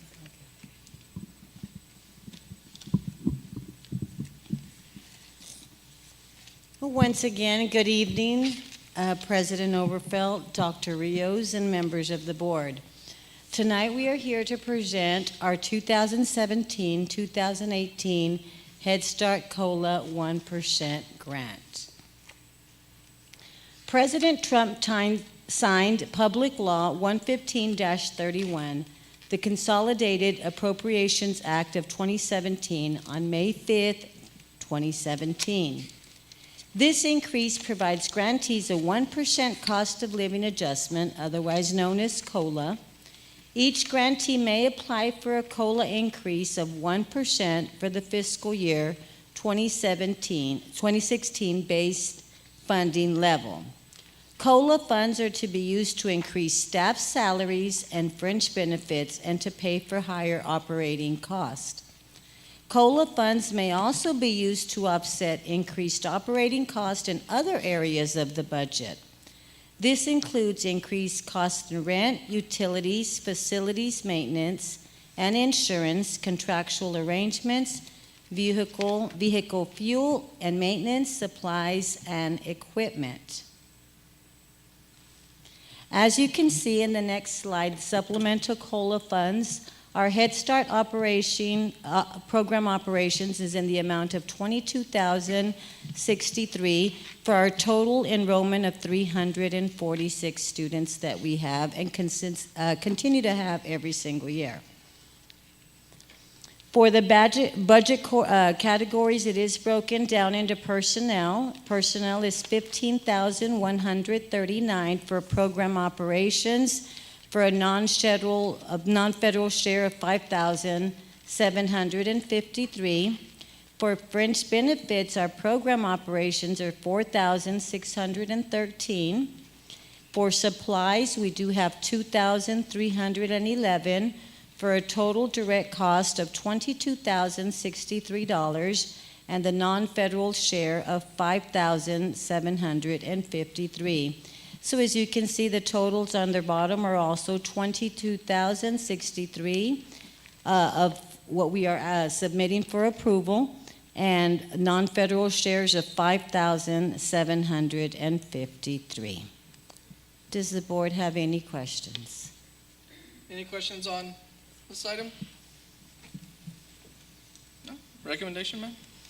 It is the recommendation of the administration that the Board of Trustees approve the submittal of the attached application for the Head Start Supplemental COLA grant for the 2017-2018 fiscal year to the appropriate Head Start headquarters as presented, and authorize Mr. Joshua Overfelt, Board President, to sign.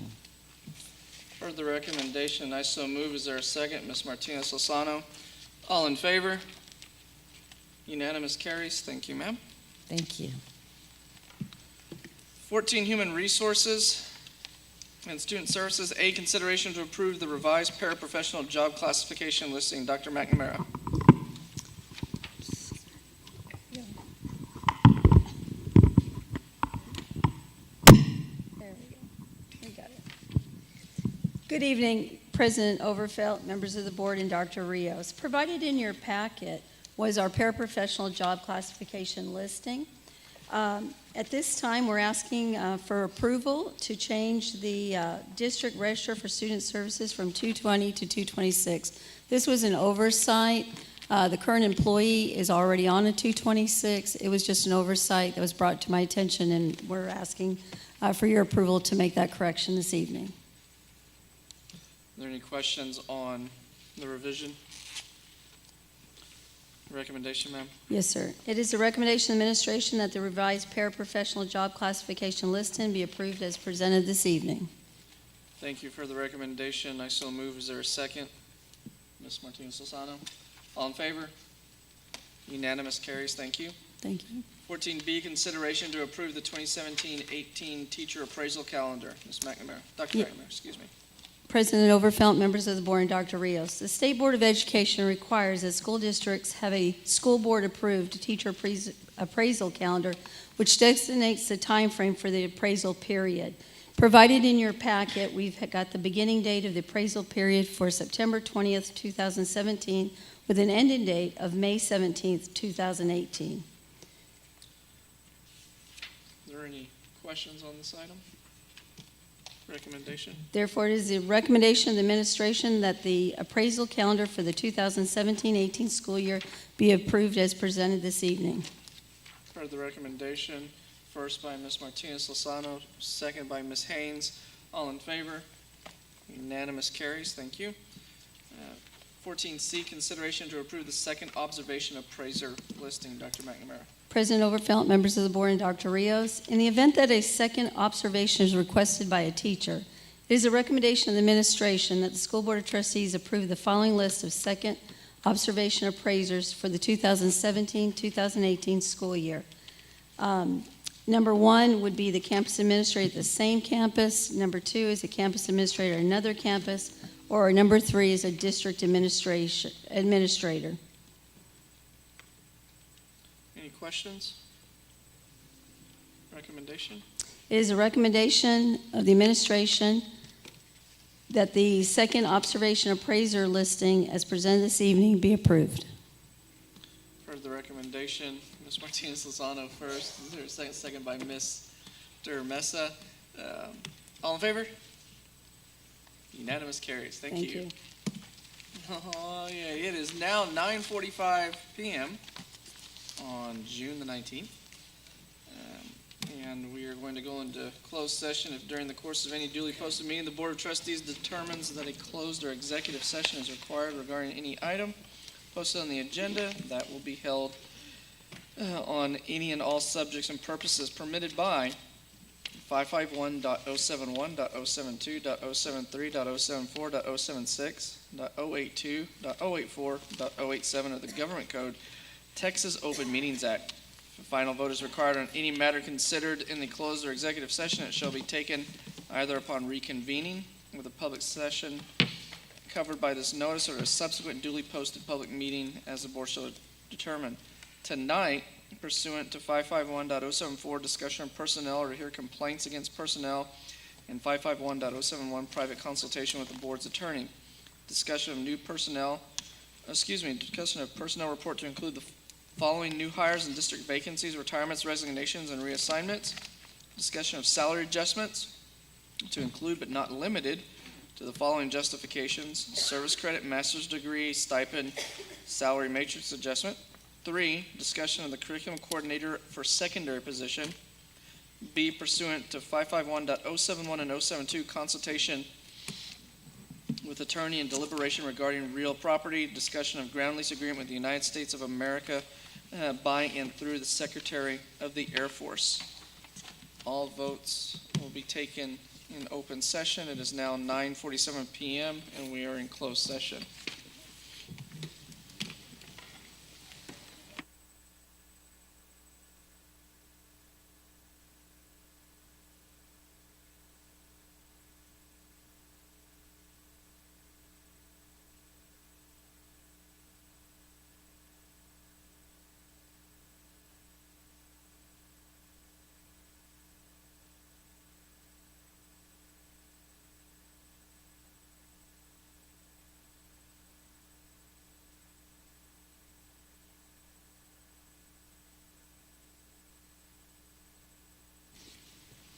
All righty.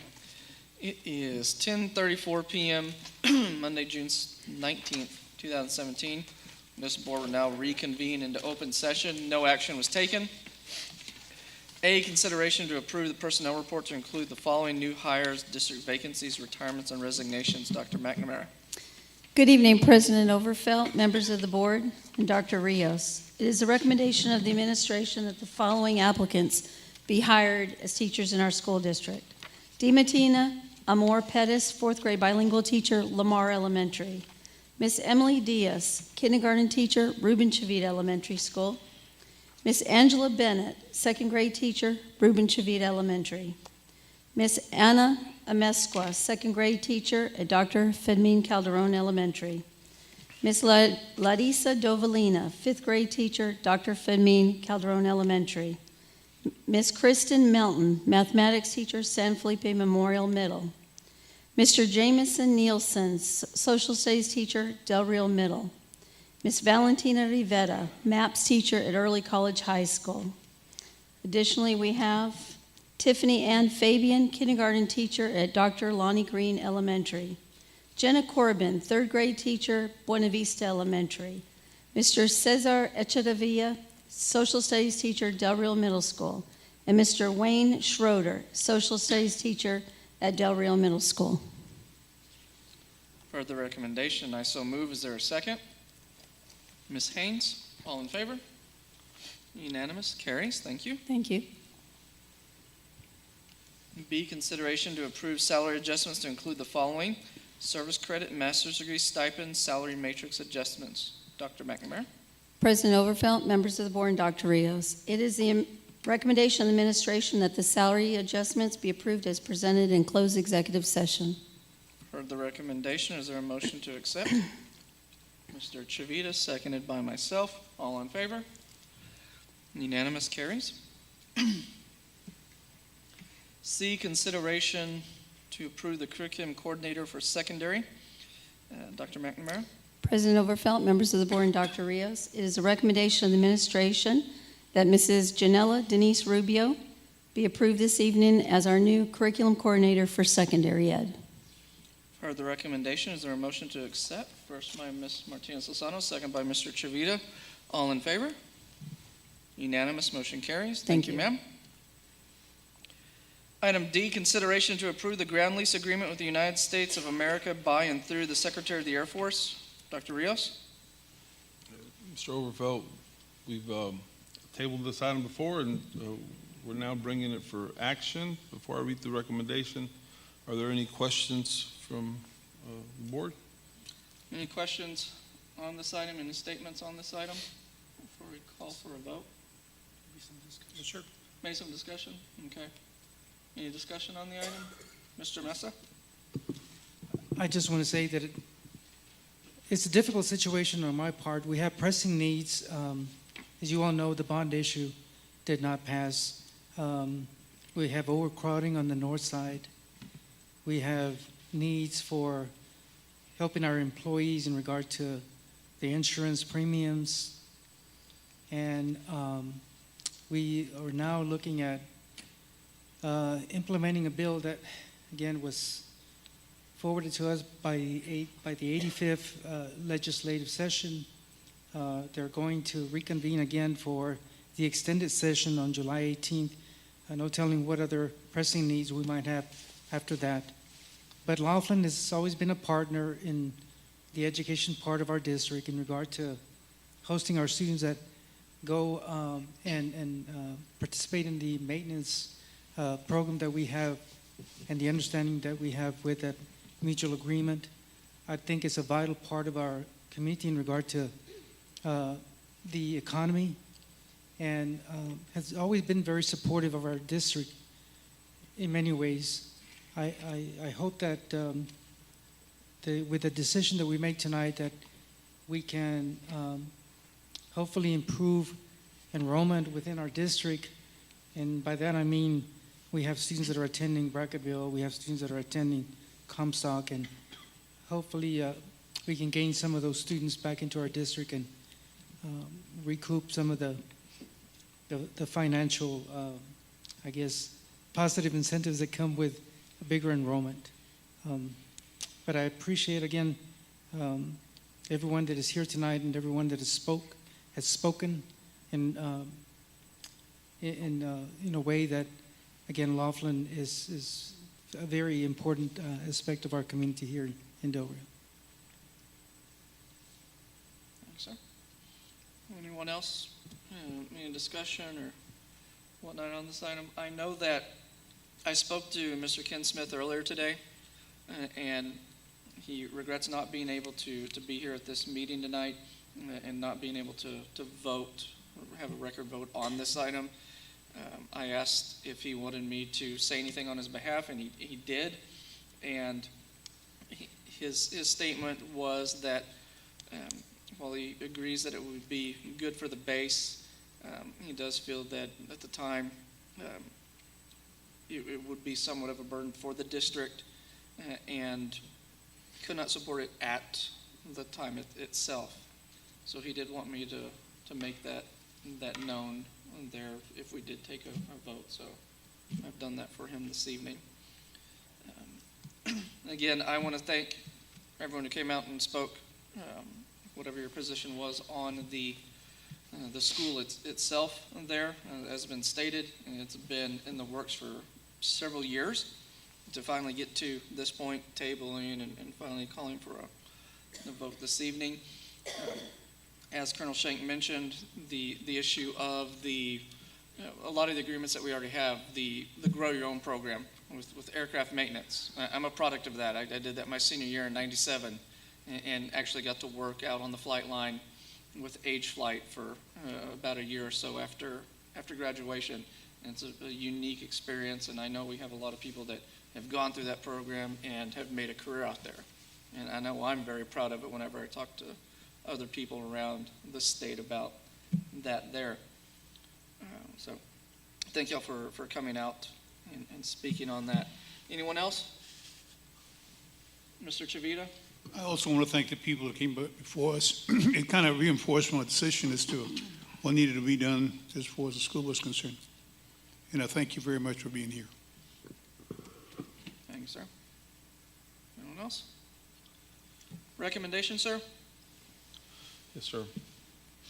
President Overflow, members of the board, it is a recommendation that the Board of Trustees approve the ground lease agreement with the United States of America by and through the Secretary of the Air Force to approve and operate an open enrollment public educational institution, the Laughlin Elementary STEM Magnet School, in accordance with the laws of the state of Texas on federal property at Laughlin Air Force Base. You've heard the recommendation. I so move. Is there a second? That motion. Seconded by Mr. Mesa, Mr. Chavita, Ms. Martinez Lozano. Any other discussion? All in favor? Unanimous carries. Thank you. Yay.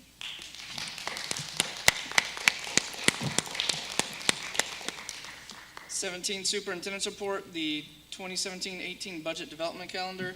Anything on that, sir? Yes, very briefly. Just a reminder that this Thursday at 6 o'clock we have our budget meeting, and it has to do with operations. We look forward to discussing the needs of the operations department, which really are the needs of the campuses. Look forward to discussing the future plan for technology and the district's investment in technology. And finally, a possibility of renovations to our energy systems, whether it be ACs or lighting throughout the district, but more specifically at Del Rio High School. So I look forward to y'all's participation on Thursday at 6. And it's summer. I know it's summer, but that's when we work the hardest and when y'all have the most meetings. So I appreciate y'all's time. Look forward to seeing you Thursday at 6 o'clock. Let me know if you want anything special for dinner. We'll certainly get it for you. Okay, thank you, sir. Watermelon. And just a watermelon, and just a reminder to the rest of the board that the superintendent's evaluation is this Saturday, and we'll be here starting at 9. And Miss Betty, did you have those items to pass out this evening? The binders. Mr. Overfelt. I'm sorry. We had a long meeting today, and I wanted to review them before y'all receive them. Okay. So we will deliver them to you as early as tomorrow, sometime during the day. I just did not get a chance with us being gone last week to look at it, and I need to make sure that everything is in there. I just want to be sure that everybody gets it in a timely manner to review it and be able to make their notations and whatnot. All right. That takes us to, yes, sir. Sorry, we thanked everybody that came and spoke on it. And certainly they did a lot of work over the last few years, and I appreciate that. Everybody at the Air Force, thank you so much, Mr. Shank. But locally, we also had some people that worked on it, and the work that particularly Sandra and Yanakani did, the whole cabinet was there. Sandra carried most of the load on it. I am excited about adding to the value of our relationship, and y'all were a big part of it. Sandra, I really appreciate all your work. Yanakani, I know you're right there, and everybody else sat in on the meetings, and I thank y'all, and I look forward to having this up and going as soon as possible. Thank you so much to everyone. Thank you. All righty, 18, adjournment. Being no further business before this board, is there a motion to adjourn? Ms. Martinez was on, second by Mr. Mesa. All in favor? Unanimous carries, adjourned at 10:45 p.m. Monday, June 19, 2017.